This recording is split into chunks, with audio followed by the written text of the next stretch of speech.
पुणे श्रमिक पत्रकार संघ, पुणे पत्रकार प्रतिष्ठान आणि फ्रेंड्स ऑफ व्यंकटेश या तिन्हीच्या वतीने या व्यंकटेश चपळगावकर मेमोरियल लेक्चरमध्ये तुम्हा सगळ्यांचं स्वागत. कार्यक्रमाला आपण सुरुवात करतोय, पण त्यापूर्वी एक उल्लेख. दैनिक प्रभातचे ज्येष्ठ पत्रकार शेखर कारणीतकर यांचं काही दिवसांपूर्वी निधन झालेलं आहे. तर सुरुवातीला आपण त्यांना श्रद्धांजली वाहूया आणि त्यानंतर कार्यक्रमाला सुरुवात करूया.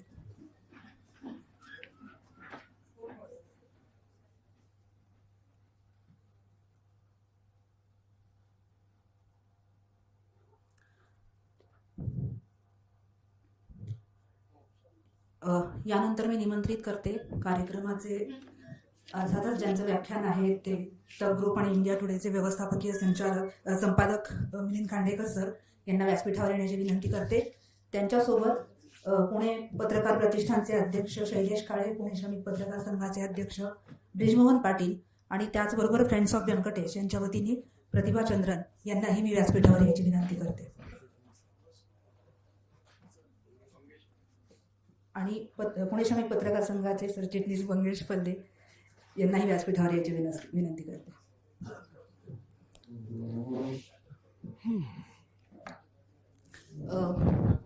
सुरुवात आपण करूयात पाहुण्यांच्या स्वागताने. त्यापूर्वी व्यंकटेश चपळगावकर यांच्या स्मृतिप्रित्यर्थ त्यांची प्रतिमा इथे ठेवलेली आहे. त्याला फुलं वाहून त्यांची आठवण आपण जागवूयात.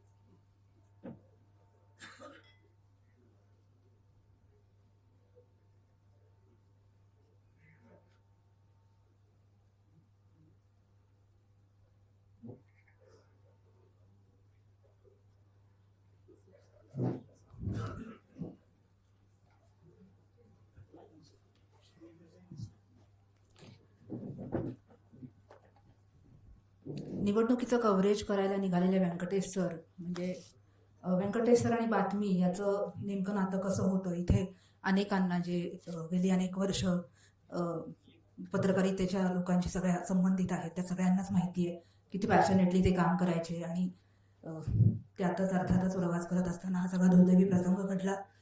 त्यानिमित्ताने दरवर्षी त्यांची आठवण जागवावी म्हणून या लेक्चर सिरीजला सुरुवात झाली. यामागचा नेमका थॉट काय आहे आणि आतापर्यंत अनेक मान्यवर लोकांचं इथे व्याख्यान झालंय. पत्रकारितेच्या विद्यार्थ्यांना त्याचबरोबर फील्डमध्ये काम करत असलेल्या प्रत्येकाला प्रेरणा मिळावी या निमित्ताने दरवर्षी या व्याख्यानाचं आयोजन करण्यात येतं. या मागची नेमकी संकल्पना काय आहे हे सांगण्यासाठी मी प्रतिभा चंद्रन यांना प्रास्ताविक करण्यासाठी विनंती करते.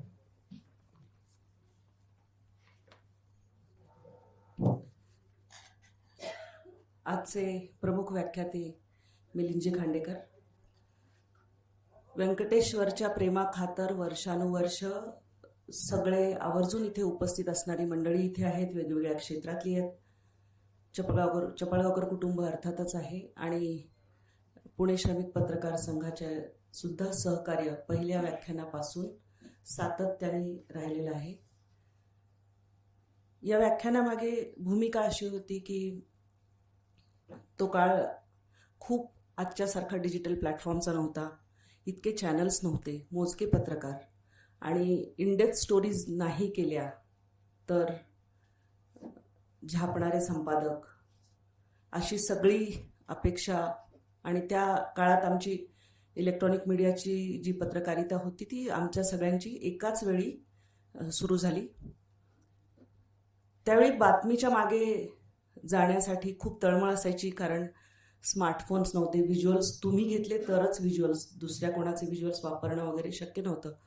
आज आवर्जून उल्लेख पंकज खेळकरचा सुद्धा करावासा वाटतो, कारण पंकज पण त्यामध्ये होता आणि तो आमच्या आधीपासनं थोडे वर्ष दूरदर्शनला वगैरे काम करत असल्यामुळे फायर रेकॉर्ड नावाची जी एक ती 4-5 हजाराला येणारी एक वायर असते ती त्याच्याचकडे होती आणि मग ती आम्हाला फीड ट्रान्सफरसाठी लागायची, तेव्हा आम्ही त्याच्या खूप विनवण्या मनधरण्या वगैरे करायचो.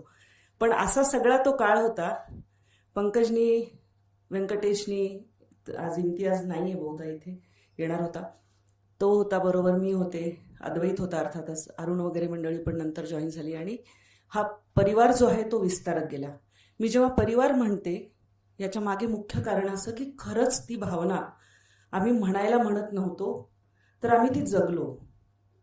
की बातमीमध्ये स्पर्धा कशी असावी, तर बातमीमध्ये स्पर्धा पराकोटीची होती, कारण तेव्हा एक्सक्लुझिव्हिटीला महत्त्व होतं, इनडेप्थ रिपोर्टिंगला महत्त्व होतं, आणि ते वेगळं करावंच लागायचं. पण काही नियम आणि काही संकेत इतके पाळायचो की जर माझी एक्सक्लुझिव्ह बातमी असेल तर ती मी माझ्या या सहकाऱ्यांबरोबर चर्चा जरी केली तरी ते जाऊन कधीही ती ब्रेक करायचे नाहीत. म्हणजे काही जी मूल्य, काही एथिक्स, त्याची चौकट जी होती ती पाळणारी ही चौकडी होती. त्यांच्याबरोबर मी एकटी अर्थात जॉईन झाले. वर्षभर कॅमेरा स्वतः करायला लागला. विनोद दुवाजींसारखे संपादक होते. जमतील त्या सगळ्या चुका केल्या, पण ह्या सहकाऱ्यांनी त्यावेळी खूप सांभाळून घेतलं. ही 2003 ते 2009 पर्यंत चालू असताना आम्ही एकमेकांच्या साह्याने, मदतीने वाढत आणि घडत असताना 2009ची ती निवडणूक, आणि शरद पवार हे तुळजापूरला जाऊन देवीचं दर्शन घेऊन प्रचाराला सुरुवात करणार आहेत असं कळल्यामुळे व्यंकटेश निघाला. खरं म्हणजे मी त्याच्याच गाडीत त्याच्यासोबतच जायची, कारण जाण्याचे हे होते, पण मला एक लाईव्ह आल्यामुळे मी मागे थांबले आणि मी एक तासाभराने निघाले आणि तो प्रसंग घडला. त्यावेळी इम्तियाज, अद्वैत वगैरे, पंकज हे राहुल गांधी येणार आहेत म्हणून दुसऱ्या ठिकाणी गेलेले होते आणि आम्ही इकडे चाललेलो होतो. त्यानंतर एक लक्षात आलं की व्यंकटेशला जेव्हा आम्ही गमावलं त्याच्यानंतर लक्षात आलं की अरे, बातमीच्या मागे किती तळमळीने, किती तडफडीने हा माणूस फिरायचा.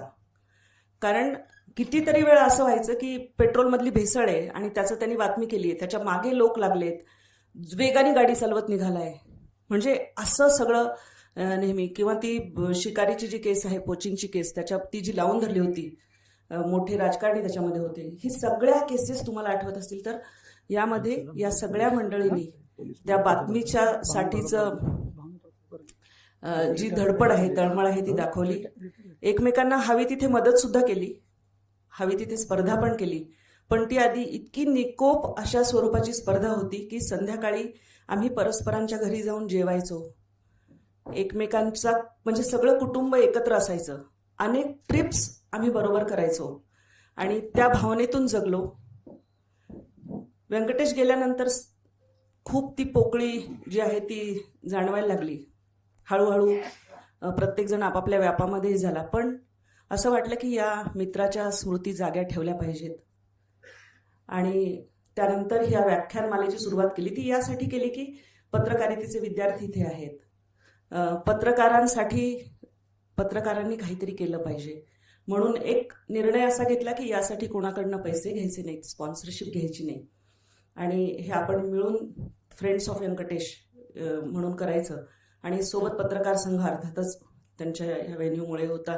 ते उलट कितीतरी वेळा विचारतात की यावेळी आपलं व्याख्यान कधी आहे, म्हणजे आपण हॉल दुसऱ्या कोणाला देणार नाही. तर धन्यवाद. पण पत्रकारितेमधले सगळे प्रवाह, आज जो विषय आहे तो तांत्रिक आणि AI क्रांती या उंबरठ्यावर आपण उभे असताना ते मिलिंद सर तुम्हाला विस्ताराने सांगतायत. पण गेली 32 वर्ष रेडिओ, प्रिंट, टेलिव्हिजन आणि आता डिजिटल असं काम करत असताना मी यातले सगळी स्थित्यंतर जगले. आणि एक लक्षात आलं की बदलाबरोबर जुळवून घेतलं नाही तर तुम्ही मागे पडता. पण बातमीचा आत्मा हरवत चाललाय याची खंत खूपदा वाटते. त्या पद्धतीने इनडेप्थ मागणारे संपादकही विरळा होत चालले आहेत आणि तसं काम करणारे रिपोर्टरसुद्धा विरळा होत चालले आहेत. या सगळ्या याच्यामध्ये आम्ही दुसराही सहकारी, मी ज्याचा आता उल्लेख केला, पंकजला गमावलं. आणि हे दोघंही जण एक वेगळ्या अर्थाने अशा यांनी बघते की बातमी 24 तास आपल्या DNA मध्ये घेऊन जगणारी हे पत्रकार होते की त्यांनी त्यामुळे कुटुंबाकडेही दुर्लक्ष केलं कधी. आणि बातमीतच जगले. घरी असले तरी त्यांच्या डोक्यात बातमी, बाहेर असलं तरी बातमी. या बातमीदारीचा जो ठेवा त्यांनी पुढच्या पिढीसाठी दिलाय, ज्यांना घ्यायचा आहे त्यांनी अवश्य घ्यावा. आजचं व्याख्यान जे आहे त्यामध्ये एका वेगळ्या टेक्नॉलॉजिकल एक्सप्लोजनवर आपण उभे आहोत आणि त्यामध्ये काय पुढे करायचंय, कसं करायचंय हे जे आहे ते मिलिंद सर सांगणार आहेत. तुम्ही सगळेजण व्यंकटेशच्या प्रेमाखातर दरवर्षी येता, खरंच आम्ही ऋणी आहोत. धन्यवाद प्रतिभा. बातमीच्या ज्या निकोप स्पर्धेचा प्रतिभाने उल्लेख केला मला एक आठवत आहे. म्हणजे अर्थात जसं प्रतिभा म्हटली की इम्तियाज सर, प्रतिभा, अद्वैत सर, पंकज सर या सगळ्यांमध्ये तर स्पर्धा असायचीच, व्यंकटेश सर. पण एकदा आम्ही कमांड हॉस्पिटलला कुठल्या तरी बातमीसाठी गेलो होतो. रूपा तेव्हा TV9ला काम करत होती आणि व्यंकटेश सर, रूपा आणि आम्ही काही जण असे सगळे एकत्र होतो. आणि काही वेळाने व्यंकटेश सर काही वेळासाठी मध्ये काही मिनिटांसाठी गायब झाले आणि एक साधारण 5-10 मिनिटांनी जेव्हा ते परत आले तेव्हा ते रूपाला म्हणाले की पुण्यातले एक बांधकाम व्यावसायिक होते जे निवडणूक लढवणार होते. आता पुण्यातल्या लोकांना सांगायची गरज नाही ते कोण होते ते, पण ही बातमी मी चालवली, आता तुला चालवायची असेल तर बघ म्हणून. म्हणजे तिलाही ती कोणती बातमी चालवतायत, कशासाठी गायब झाले त्याची कल्पना न देता बातमीसाठीचं पॅशन हे कायम जागवत ठेवायचे. पण कचरांचाही प्रतिभांनी उल्लेख केला. त्यांच्या बाबतीत तर मला वाटतं अनेक आठवणी अशा प्रकारच्या एक्सक्लुझिव्ह बातम्या ब्रेक करण्याच्या, वेगळ्या बातम्या करण्याच्या अनेकांना आठवत असतील. यानंतर अर्थातच पाहुण्यांचा आपण सत्कार करणार आहोत. मी पुणे श्रमिक पत्रकार संघाचे अध्यक्ष ब्रिजमोहन पाटील, प्रतिष्ठानचे अध्यक्ष शैलेश काळे, मंगेश पल्ले आणि प्रतिभा यांना विनंती करते की त्यांनी खांडेकर सरांचं स्वागत करावं.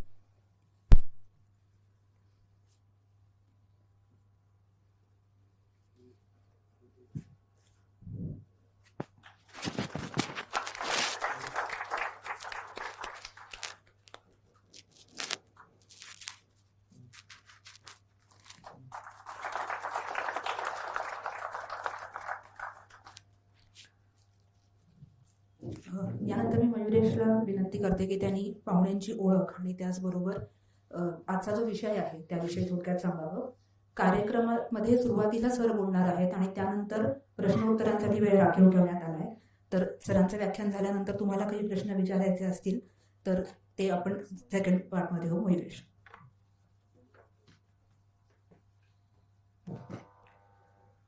स्वागत आहे सगळ्यांचं. अर्थात व्यंकटेशवर प्रेम करणारे सगळेजण आपण इथं जमलो आहोत. हा उल्लेख अगोदरही झाला की व्यंकटेश, पंकज या सगळ्यांना मिलिंद सरांनीच आणलं, मेंटॉर केलं. आणखी एक छोटं, इथं बरेच जण असे बसलेत, माझ्यासहित एक किमान 10 जण असे आहेत की ज्या सगळ्यांची रिक्रुटमेंट 2007 साली याच पुण्यामध्ये मिलिंद सरांनी केली आणि त्यातून सगळ्यांचं इथं करिअर सुरू झालं. त्यामुळं मिलिंद सरांसाठी इथं येणं हे एक वेगळीच महत्त्वाची गोष्ट आहे. राहुल आहे, मेघराज आहे, निनाद आहे. एक छोटंसं गेट टुगेदरच इथं होतं आहे आणि त्यावेळेस व्यंकटेशची आठवण होणं हे जास्त आर्त आठवण होणं हे स्वाभाविक आहे. मिलिंद सरांबद्दल आपण सगळेजण त्यांना पाहतो आजकाल. ते आम्ही जेव्हा TV मध्ये आलो, जेव्हा सरांनी आम्हाला रिक्रूट केलं तेव्हा ते स्क्रीनच्या बाहेर असायचं आणि हा प्रश्न कायम आम्हाला पडायचा की एकेकाळी आज तकवर सतत बघितलेलं मिलिंद खांडेकर आता TV वर का नको म्हणतायत. पण गेल्या काही काळामध्ये विशेषतः ते तक चॅनल्समध्ये आणि मुंबई तकला आल्यावर ते जास्त स्क्रीनवर दिसत आहेत. त्याच्यामुळे तुम्ही पण त्यांना अनेकदा फेसबुक, ट्विटर, लिंक्डइन तिथं पाहिलं असेल. जवळपास 3 दशकांचा त्यांचा दीर्घ अनुभव आहे.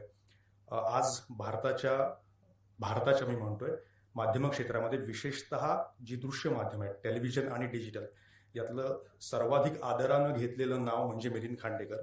कारण त्यांनी त्या प्रकारची उभारणीच केली आहे. त्यांनी केवळ एखाद्या पदावरती आहेत असं गोष्ट नाही, तर किमान 2 पिढ्या त्यांनी या क्षेत्रातल्या घडवल्यात आणि केवळ त्या मराठीत नाहीत, हिंदीत नाहीत, तर अनेक भाषांमध्ये त्यांनी घडवलेल्या पिढ्यांमधले लोक काम करत आहेत. ते तसे इंदोरचे आहेत आणि इंदोरचं मराठी आणि मराठी संस्कृती आपल्या सगळ्यांना माहिती आहे. तर ते इंदोरचे आहेत. त्यानंतर ते मुंबईत आले नवभारत टाइम्सला आणि ते रिपोर्टिंग प्रिंटमध्ये करत होते आणि त्याच वेळेस भारतामध्ये TVची क्रांती ही सुरू झाली. पर्नोय रॉय, JP सिंग असं एक स्कूल म्हटलं जातं. त्याच स्कूलमधले ते पुढच्या पिढीतले किंवा त्याच पिढीतले एक महत्त्वाची व्यक्ती. त्यानंतर आज तक काही काळात सुरू झालं. मुंबई पूर्ण ब्युरो जो आहे तो त्यांनी उभारला. 24 तास चॅनल सुरू झाली आणि मग त्यानंतर त्यांच्यावरच्या जबाबदाऱ्या आहेत त्या वाढत गेल्या. स्टार न्यूज जे आता एबीपी न्यूज आहे, स्टार न्यूज मुंबईतून तेव्हा सुरू असायचं, त्याची जबाबदारी त्यांच्याकडे होती. त्याच वेळेस 2007 साली एबीपी माझा आलं, तेव्हा त्यांनीच सगळी रिक्रुटमेंट प्रोसेस, नवीन चॅनल पूर्ण ते एबीपी माझा उभारलं. त्याच वेळेस स्टार न्यूज हे मुंबईतून दिल्लीत गेलं, ती जबाबदारी त्यांच्याकडे होती. आणि ज्यावेळेस ते स्टार न्यूजच्या या सगळ्या नवीन चॅनल सुरू करण्याच्या जबाबदारी त्यांच्याकडे होती, त्यावेळेस एबीपी आनंदो बंगालमध्ये, त्यानंतर पंजाबमध्ये, गुजरातमध्ये अशी सगळी चॅनल्स ही त्यांच्या नेतृत्वाखाली सुरू झाली, कन्सेप्च्युअलाइज झाली. आणि सगळे लोक, जे मी म्हटलं पुढच्या सगळ्या पिढ्या आल्या या भाषांमध्ये, टी व्हीमध्ये विशेषतः, हे त्यांच्या नेतृत्वाखाली झालं. त्यानंतर हे सगळं वाढत असताना माझा त्यांच्याशी आणखी एकदा संबंध आला, तो म्हणजे ते बीबीसीमध्ये डिजिटल एडिटर म्हणून बीबीसी इंडियामध्ये जॉईन झाले. 2019 असावं साल ते. आणि तिथंही त्यांनी त्याच्यामधला पुन्हा एकदा मला माझा नंतर एक सहभागी व्हायची वेळ मिळाली. बऱ्याचशा नवीन गोष्टी ज्या आता भारतामध्ये बीबीसी करतं, विशेषतः डिजिटलमध्ये, त्या सरांनी केल्या. आणि टी व्हीमधनं डिजिटलमध्ये आता जे एक ट्रान्झिशन, एक बदल घडतो आहे, त्या टप्प्यावर त्यांनी तिथं असणं हे खूप महत्त्वाची गोष्ट आहे. दरम्यानच्या काळात मला वाटतं ते कोलंबिया युनिव्हर्सिटीमध्ये पण होती, साल्झबर्ग फेलोशिप त्यांना मिळाली. त्यामुळं केवळ भारतात नव्हे तर जगभरात याबद्दल काय चाललंय. आणि आता ते मॅनेजिंग एडिटर आहेत इंडिया टुडे ग्रुपचे, जे वेगवेगळे तक चॅनल्स आहेत, डिजिटल प्लॅटफॉर्म्स आहेत सगळे. मुंबई तक आपण सगळ्यांना बघतो, साहिल इथं आहेत, त्यांचा चेहरा सगळ्यांना माहिती आहे महाराष्ट्रामध्ये आणि बाहेरही.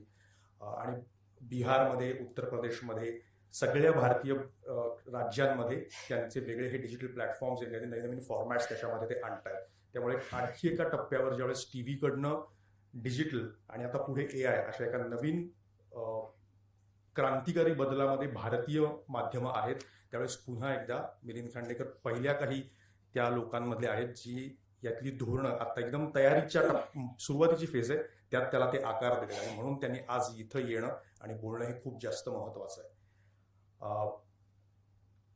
आजचा हा विषय वरवर पाहता तांत्रिक वाटेल, पण जरी तो आज आपण पत्रकारितेविषयी आणि माध्यमांवरच्या प्रभावाविषयी बोलणार असलो, तरी तो आता आपल्या सगळ्यांकडे आलाय. 2-3 दशकांपूर्वी ज्यावेळेस इंटरनेट हे एकंदरीत मानवाच्या इतिहासातली एक सगळ्यात मोठा क्रांतिकारक बदल असं जेव्हा म्हटलं होतं, गोष्टी बदलल्या. आणि आज बरेच जण म्हणतात की आर्टिफिशियल इंटेलिजन्स, कृत्रिम बुद्धिमत्ता, हाही त्याच प्रकारचा बदल आहे आणि सिव्हिलायझेशनल चेंज याच्यामध्ये आपल्याला पाहायला मिळेल. इतका तो दूरगामी असेल. तो कुठं जाईल, काय जाईल, आता कोणालाच काही माहीत नाही. ते दोन्ही ठिकाणी आहे. म्हणजे त्याचं पॉझिटिव्ह सुद्धा दिसत आहेत, निगेटिव्ह सुद्धा दिसत आहेत. आणि प्रत्येकावर, प्रत्येक जॉबवर, प्रत्येक प्रोफाईलवर त्याचा परिणाम होतो आहे.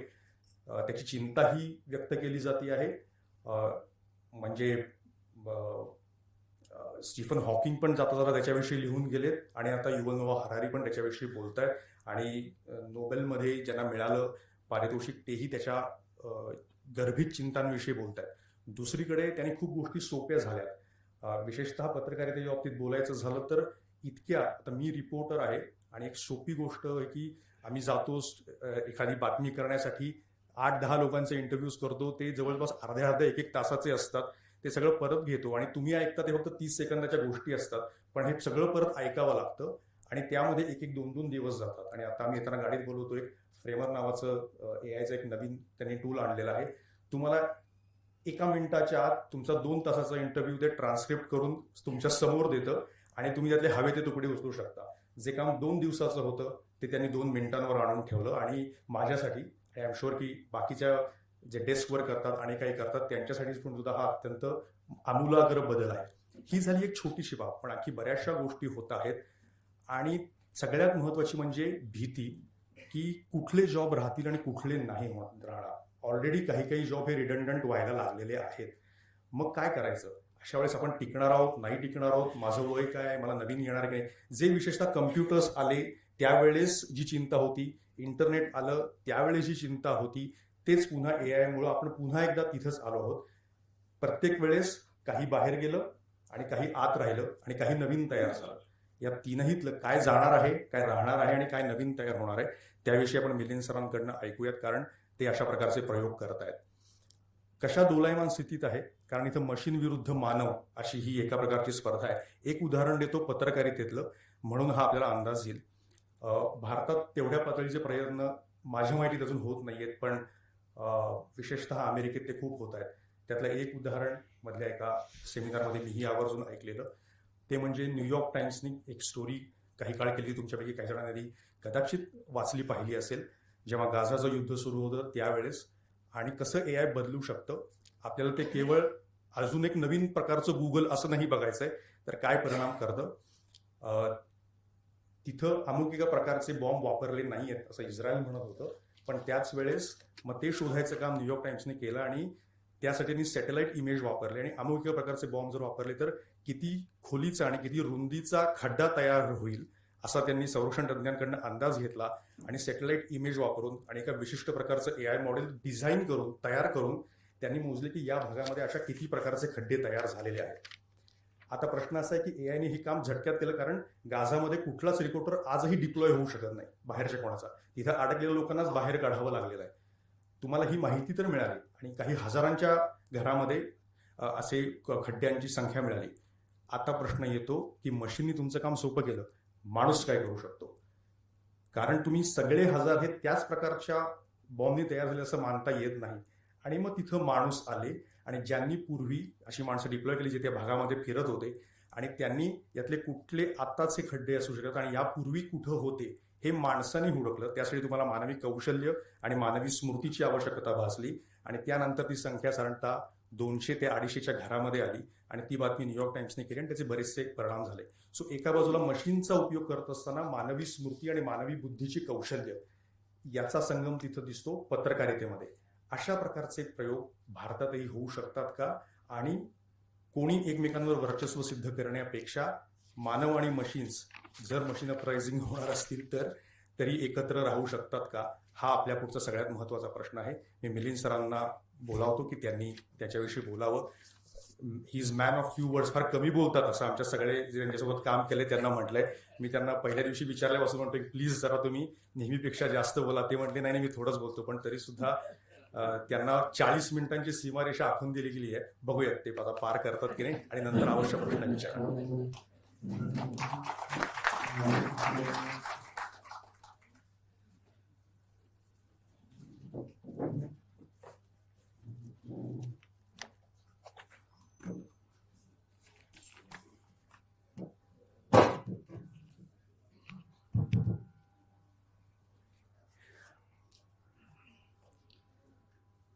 नमस्कार मंडळी.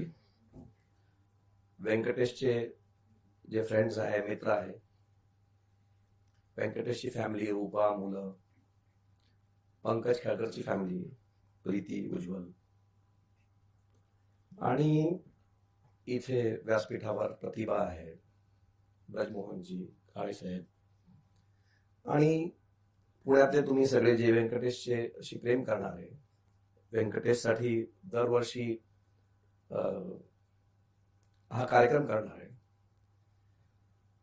आज मी जेव्हा इथे बसलो तेव्हा मला वाटलं की असं कालच घडलं इथे. आता सर आले पोलीस, मी विचारलं त्यांना. मला अजूनही आठवतं की 2009 साली आपण या सभागृहामध्ये ती सभा केली होती आणि त्यावेळी तर खरं म्हणजे कळलं नाही नेमकं झालं काय व्यंकटेश. तर ते म्हणजे व्यंकटेशचा उल्लेख झाला, पंकजचा उल्लेख झाला.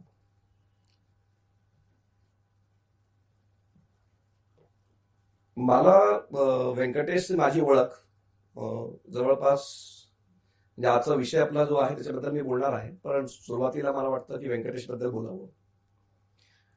तर व्यंकटेश आणि माझा संबंध आला 2004 साली, म्हणजे जवळपास 22 वर्षापूर्वी.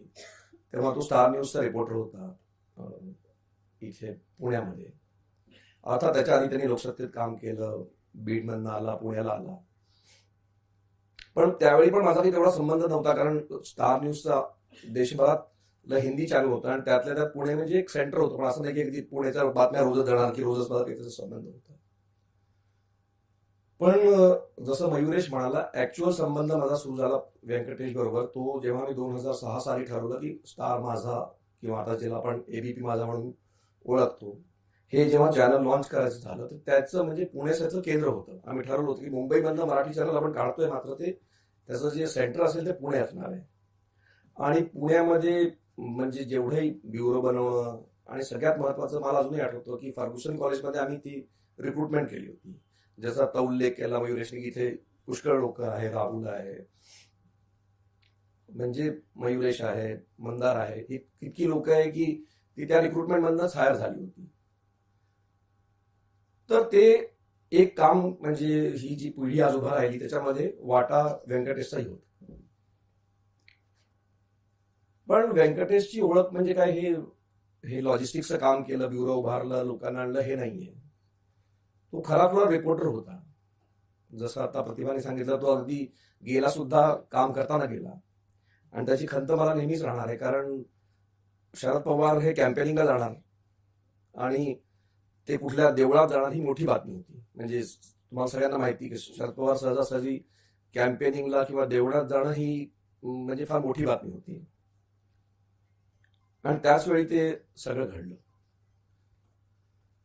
पण व्यंकटेश, जेव्हा आपण म्हणतो की आता एआयच्या एजमध्ये पत्रकारिताचं काय होणार, ओसरणार की बहरणार, तर व्यंकटेश बहरला असता. त्याचं कारण असं आहे की व्यंकटेश ज्या स्टोरी करायच्या, आता उल्लेख केला की त्यांनी रूपाला नंतर सांगितलं, पण सगळ्यात मोठी स्टोरी जी पंकजनी व्यंकटेशनी केली होती ती 2008 साली केली होती, जेव्हा धर्मराव आत्रम यांना त्या बातमीमुळे राजीनामा द्यावा लागला होता. मला माहिती नाही तुम्हाला किती लोकांना आठवतं की आत्रम यांनी एका चिंकारा हिरणाचा शिकार केला होता आणि ती बातमी स्टार माझानी त्यावेळी लावून धरली आणि त्याच्यामुळे हल्ली राजीनामे होत नाही, मात्र त्यावेळी मंत्र्यांचा राजीनामा त्यांना द्यावा लागला होता.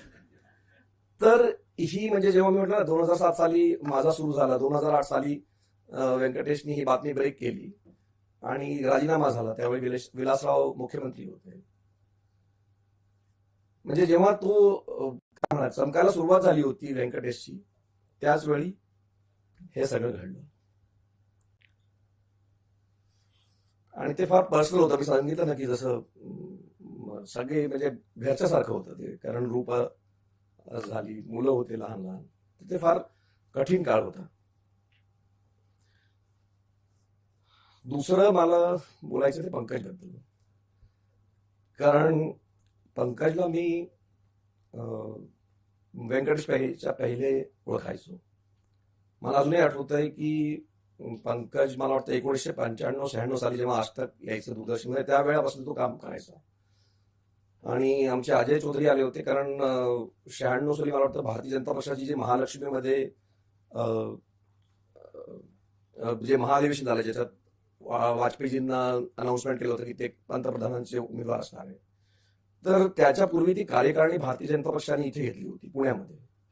आणि ते आम्हाला काही जमत नव्हतं की ते फील्ड कसं पाठवायचं, काय करायचं, तर ते सगळं पंकजनी आजतकसाठी केलं होतं त्या काळामध्ये. आणि तो नेहमीच व्हिडिओ कसा पाठवायचा ते पंकजला माहिती होतं. तर त्यामुळे पंकजची माझी ओळख त्या काळाची होती. आणि जोपर्यंत मी आजतकमध्ये होतो त्याच्याबरोबर काम केलं. आणि नंतर हल्ली आता मुंबई तकमध्येही काम पंकजबरोबर केलं. मला माहित नाही त्यांनी का ठरवलं की त्याला रिटायर व्हायचंय, स्वतःच त्यांनी काम सोडलं आणि मग परत तो गेला. म्हणजे ते पण धक्कादायक होतं. पण माझं असं मत आहे की व्यंकटेश असू द्या, पंकज असू द्या, यांना हे एआयच्या काळात ओसरले नसते, हे बहरले असते. आणि ते का बहरले असते हे मी आज तुम्हाला सांगणार आहोत. बघा, आता तुम्हाला माहित नाही, मला म्हणजे पुण्यामध्ये जर तुम्हाला आठवत असेल, आज 50-60 वर्षापूर्वी जे ट्रान्सपोर्ट असायचं ते प्रायमरीली टांगेवाले असायचे आपले. म्हणजे लोक यायला जायला टांग्याचा वापर करायचे. हे ऑटो रिक्षा येण्याच्या पूर्वीचं मी सांगतोय तुम्हाला. तर हे टांग्याचं उदाहरण मी का देतोय, कारण हल्ली एआय मध्ये घोड्याची चर्चा फार सारखी होती. अमेरिकेमध्ये सर्व जगामध्ये जेव्हा लोक म्हणतात की एआय आला तर काय होईल, तर लोक ती घोड्याची स्टोरी सांगतात. तर जेव्हा पुण्यामध्ये ऑटो रिक्षा आले त्यावेळी आंदोलन झालं की यार त्या घोड्यावाल्याचं काय होणार, तो चारा देतोय त्याचं काय होणार, तो जो नाळ ठोकतोय त्याचं काय होणार. आणि हे मला वाटतं 70च्या दशकामध्ये एक आंदोलन झालं त्या काळामध्ये. तर आज मला माहित नाही तर पुण्यात टांगे चालतात की नाही चालतात, पण ते सगळं संपलं हळूहळू. त्यांनी आंदोलन केलं, काय केलं. आता मला वाटतं सगळ्यांना कुठे ना कुठे काही ना काम मिळालं असेल, पण कोणी त्या घोड्याचा विचार नाही केला. कारण घोडा जो आहे तो आज फक्त रेसकोर्समध्ये आहे. तो म्हणजे आता काही पुढे लग्नाला गेला तर गोष्ट वेगळी आहे, पण घोडा जिवंत आहे, त्याला काम नाही आहे. तर एआयच्या बाबतीत सगळे लोक असं म्हणतात आहे की माणसाची स्थिती ही घोड्यासारखी होणार, म्हणजे आपण जिवंत राहूय मात्र आपल्याकडे काम नसणार आहे. तर हे उदाहरण सारखं म्हणजे न्यूयॉर्कमध्ये की पहिले 100 वर्षापूर्वी जेव्हा सगळे हॉर्स कार्टनी चालायचे, घोड्यागाडीनी चालायचे, पण मोटर कार आल्यामुळे घोडा संपला. तर घोडा जिवंत आहे पण आता तो काम की चीज नाही राही आहे, वो शौक की चीज आहे की फक्त त्याच्यावरती पैसे लावतात ते लोक. तर हीच एक सगळ्यात मोठी भीती आहे की आपलं काय घोड्यासारखं हाल होईल का, हा एक प्रश्न आहे.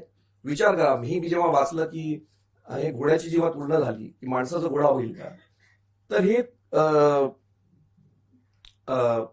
म्हणजे मला वाटलं की हे आपण विचार केलेला नाही. कारण सगळे ते घोडेवाल्याचं काय झालं, त्यांचं आंदोलन झालं, ते घोड्याचं काय झालं कोणाला माहित नाही, आणि आपला घोडा व्हायला पाहिजे. तर आता काय की घोडा होणार आपला की नाही होणार मला माहित नाही, पण पत्रकारांचं काय असतं की आपण सगळे स्वभावाने फार सिनिकल असतो. आणि सिनिकल म्हणजे आपल्याला असं वाटतं की नाही मला काही होणार नाही. म्हणजे जसं प्रतिभा म्हणाली की टेक्नॉलॉजी बदलत गेली, आम्ही बदलत गेलो किंवा नाही बदललो तर मागे पडलो. पण आपल्यामध्ये एक सिनिसिझम आहे, आपल्याला असं वाटतं की नाही पत्रकारितेत काही होणार नाही, बाकीच्या जगात काही झालं तरी आपल्याला काही होणार नाही. तर एक अजून गोष्ट मी तुम्हाला सांगतो, इतर क्षेत्रामध्ये एआयचा प्रभाव दिसायला सुरू झालेला आहे.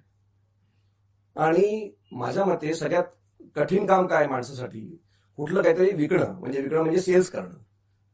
कारण बाकी आपण पत्रकार आहोत, आज उद्या कुठलंही काम सेल्स करणं म्हणजे कोणाला पैसे काढून घेणं हे फार कठीण काम आहे. तर जी पुण्याची कंपनी आहे बजाज फिन सर्व्हिस, त्याचे संजीव बजाज आहे, त्यांची मी हल्ली एक मुलाखत ऐकली. तर संजीव बजाज असं म्हणाले की एआय मुळे आम्ही जवळपास 400 ते 500 कोटीचे लोन क्लोज केले. आता हे लक्षात घ्या की लोन क्लोज करण्याचा अर्थ काय झाला, कॉल सेंटरमध्ये माणूस नाही बसलाय, त्या कॉल सेंटरमध्ये जो फोन करतोय तो एआय फोन करतोय, तो चॅटबोट फोन करतोय. आणि फोनच नाही करत, जसं तुम्ही कुठला मेसेज दिला दॅट्स ओके, की तुम्ही सांगितलं की माझं म्हणजे फक्त आपण जसं रेकॉर्डेड मेसेज नाही देते, तो तुमच्याशी बोलतोय एआय, आणि तो बोलून त्यांच्यामध्ये 500 ते 600 कोटीचे लोन क्लोज केले. हे आपल्या पुण्यात झालेलं आहे. म्हणजे बजाज यांचे जे संजीव बजाज आहे त्यांनी सांगितलं. त्यांचं असं म्हणणं होतं की आम्ही जेवढं कॉन्टेंट क्रिएट करतो तर 85% आमचं कॉन्टेंट आता एआय क्रिएट करतो, बाकी फक्त 15% आमचे लोक बघतात वगैरे वगैरे. तर सांगायचा अर्थ असा की हे घडतंय, आपल्या शेजारीच घडतंय, आपल्या आजूबाजूच घडतंय, तर आपण काही डोळे मिटून राहू शकत नाही. दुसरं सेक्टर बघा, जे कोडिंग म्हणा, सॉफ्टवेअर म्हणा, टीसीएसनी गेल्या वर्षात 12,000 लोकांना घरी पाठवलं. आणि असा अंदाज आहे की देशभरामध्ये वेगवेगळ्या छोट्या मोठ्या कंपनींमधनं आयटी इंजिनियर जवळपास 1 लाख लोकांची नोकरी गेली. आता हे लक्षात घ्या की आयटी सेक्टर हा मोठा सेक्टर आहे. दरवर्षी जवळपास 1 लाख लोकांना तिथे नोकरी मिळते, म्हणजे नवीन ग्रॅज्युएट्स असू द्या तर तो आता गेल्या वर्षी तो आकडा काहीतरी म्हणजे नेट आकडा जर बघायला गेलो तर तो काहीतरी 17-18 लोकांना नोकरी मिळाली गेल्या फायनान्शियल इयरमध्ये. तर सांगायचा अर्थ असा की जे कामं आपल्याला वाटायचे की माणूसच करू शकतं, उदाहरणार्थ कस्टमर केअर किंवा जे सेलिंग किंवा कोडिंग, ते काम एआय करायला लागलंय. आणि एआय मग आपलं काम का नाही करू शकत हा प्रश्न आहे. तर म्हणून मी म्हणतो की जेव्हा आपल्याला असं वाटतं की आपल्याकडे नाही होणार, तर हा भ्रम आपल्याला म्हणजे तोडावा लागेल, मोडावा लागेल.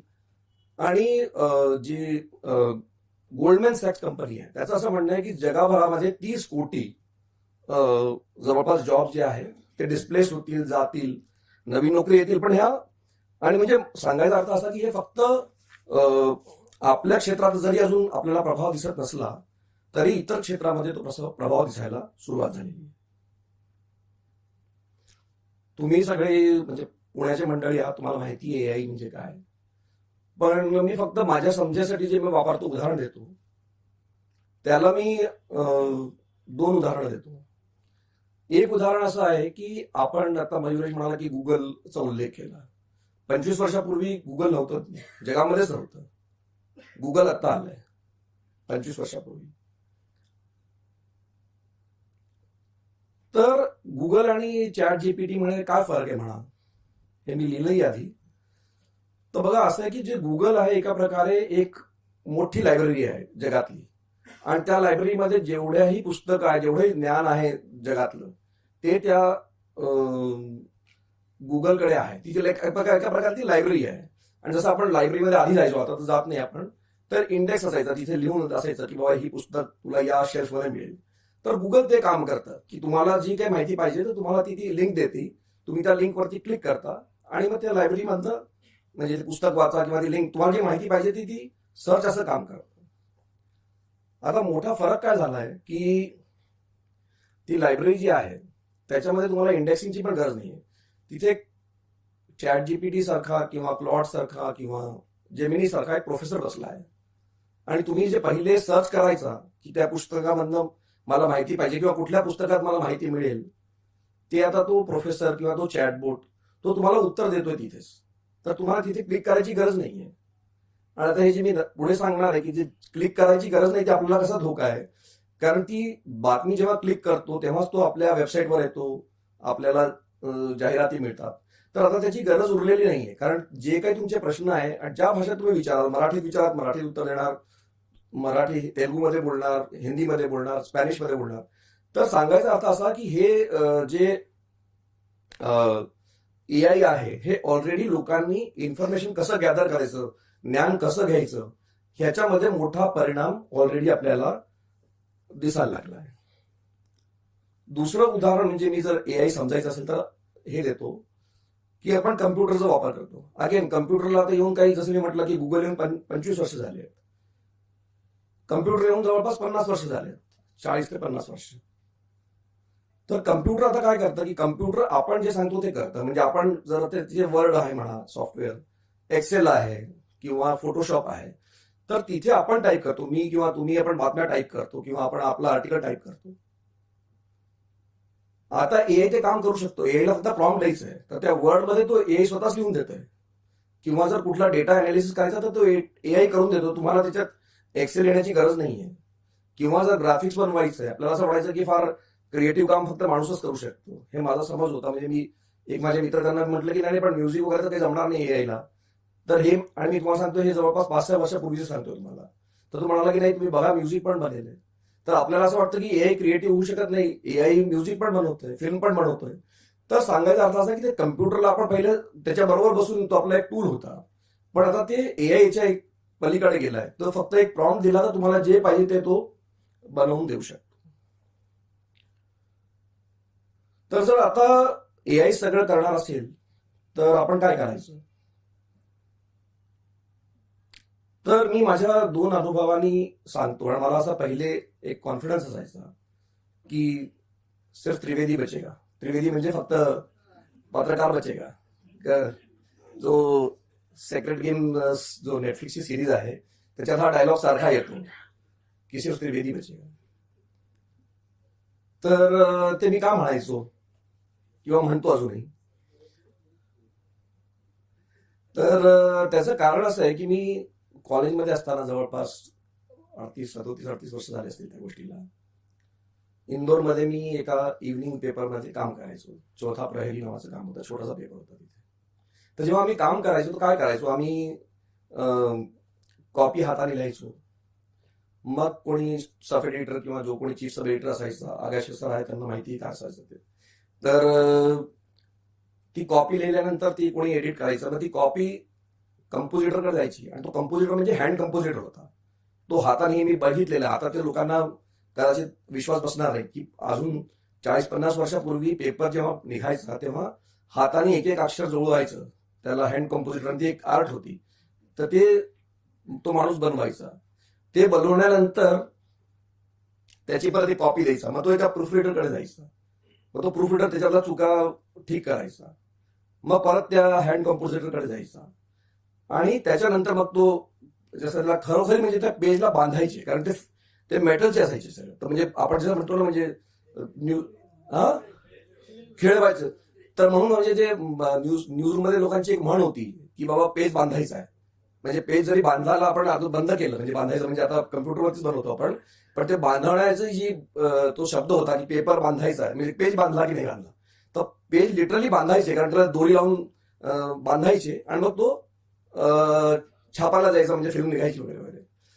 तर मुंबईवरनं म्हणजे इंदोरवरनं मी जेव्हा काही वर्षांनी मुंबईला आलो, तर हा हँड कम्पोजिटर गेलेला होता. सगळं काम कम्प्युटरवरती होत होतं, म्हणजे तो टायपिस्ट असायचा वगैरे आणि तोच ते करायचं काम. पण मी आज जर बघायला गेलो तर हे सगळे लोक नाही या चेनमधलं, फक्त पत्रकार आहे. तर म्हणजे पत्रकार आहे म्हणजे तो कंपोजिटर गेला, प्रूफ रीडर गेला, इव्हन पेज मेकर, तर हे सगळे लोक गेले. आता तुम्ही एका कम्प्युटरवरती बसून लोकांनी कोरोनाच्या काळामध्ये घरून पेपर काढला, हे आपण कधी विचार करू शकत नव्हतो. तर सांगायचा अर्थ असा की सगळे लोक त्या चेन मधनं गेले, फक्त त्रिवेदी बजगे म्हणजे आपण सगळे आपण. आता हे झालं वर्तमानपत्राचं उदाहरण. दुसरं उदाहरण मी टीव्हीचं देईन. तर मी जेव्हा नवभारत टाइम्स मध्ये काम करायचो, मी रिपोर्टिंग म्हणजे पेपरमध्ये आपण कसं करतो, एकटाच रिपोर्टर कुठे जातो, फोटोग्राफर कधी फोटो काढून तो देईल तो वेगळा असायचा, पण असं काही फोटोग्राफरच्या बरोबरच आपण रिपोर्टिंगला जातो असं काही नव्हतं. तर जेव्हा मी आजतक मध्ये जॉईन केलं मुंबईमध्ये, तर मला धक्का बसला, कारण माझ्याबरोबर 5 लोक होते रिपोर्टिंगला आणि एक कॅमेरामॅन होता. कॅमेरामॅन बरोबर एक रेकॉर्डर घेऊन होता माणूस. पहिले कॅम कॉर्डर हा शब्द आला, कारण ते कॅमेरा आणि रेकॉर्डर वेगवेगळं असायचं, उज्ज्वलला ते माहिती आहे. तर तो कॅमेरा घेऊन चालायचा एक माणूस रेकॉर्डर घेऊन, एक साऊंडवाला, एक तो ट्रायपॉड इतका म्हणजे मला वाटतं 10-15-20 किलोचा असायचा, त्याला घेऊन चालायला एक माणूस असायचा, आणि मग नंतर एक गाडी असायची. तर ती स्टोरी माझी चालायची ते 1.5 ते 2 मिनिटाची, म्हणजे अगदी इफ आय एम लकी ते 2 मिनिटात जायला, तर ती 60 सेकंड, 90 सेकंड, नाही तर 120 सेकंड, याच्या पलीकडे जायची नाही. पण ती जेव्हा आम्ही स्टोरी करायचो, ते हे 5 ते 6 लोक जायचे. मला म्हणजे मला सवयच नव्हती की आपण काही फिल्म थोडी बनवतोय, आपण शेवटी एक बातमीच देतो आणि ती बातमी संध्याकाळी जायची आहे. पण सांगायचा अर्थ असा की 6 लोकचा एक क्रू असायचा. आणि आज जो आहे, या फोनवरती माझं तुम्ही शूट करताय, किंवा मला जर लाईव्ह जरी करायचं असेल तर मी त्या फोनवर लाईव्ह करू शकतो. तो शेवटी उरला, तो कॅमेरामॅन उरला आहे आणि एक पत्रकार उरला आहे. म्हणजे तर माझं म्हणणं असं, सॉरी, त्रिवेदीच वाचलं आहे. तर एक अजून एक गोष्ट सांगतो, कारण म्हणजे किती लोक होते आणि आता किती कमी झाले.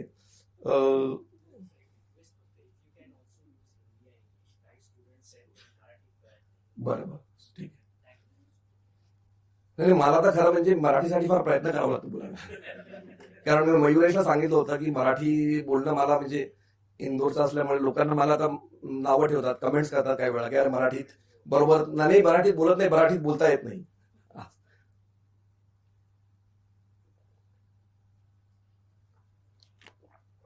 आणि पुण्यात हिंदीत बोलणं बरं दिसत नाही, म्हणून मी मराठीत बोललो. शुअर. नाही तर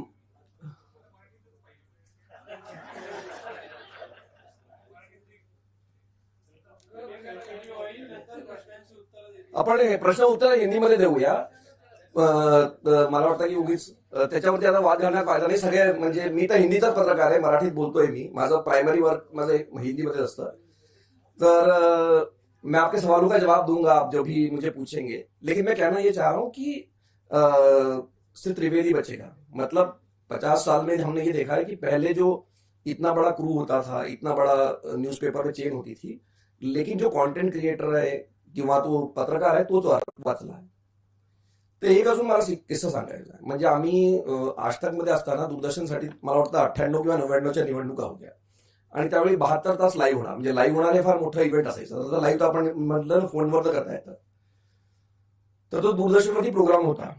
मंत्रालयामध्ये आम्ही 5 दिवस होतो आणि 75 लोक होते. तुम्हाला विश्वास नाही असणार, 75 लोक दूरदर्शन घेऊन आलं होतं. एक मोठी ओबी व्हॅन होती, समीरण नाही, सागरला पण माहिती असेल की 75 लोक होते तिथे, आणि मी एकटा रिपोर्टर. माझं म्हणजे काय 10 मिनिटाचा लाईव्ह असायला, समजा दिवसभरामध्ये करून अर्धा तास लाईव्ह केलं, सगळे जर सकाळ संध्याकाळी सगळं मिळून.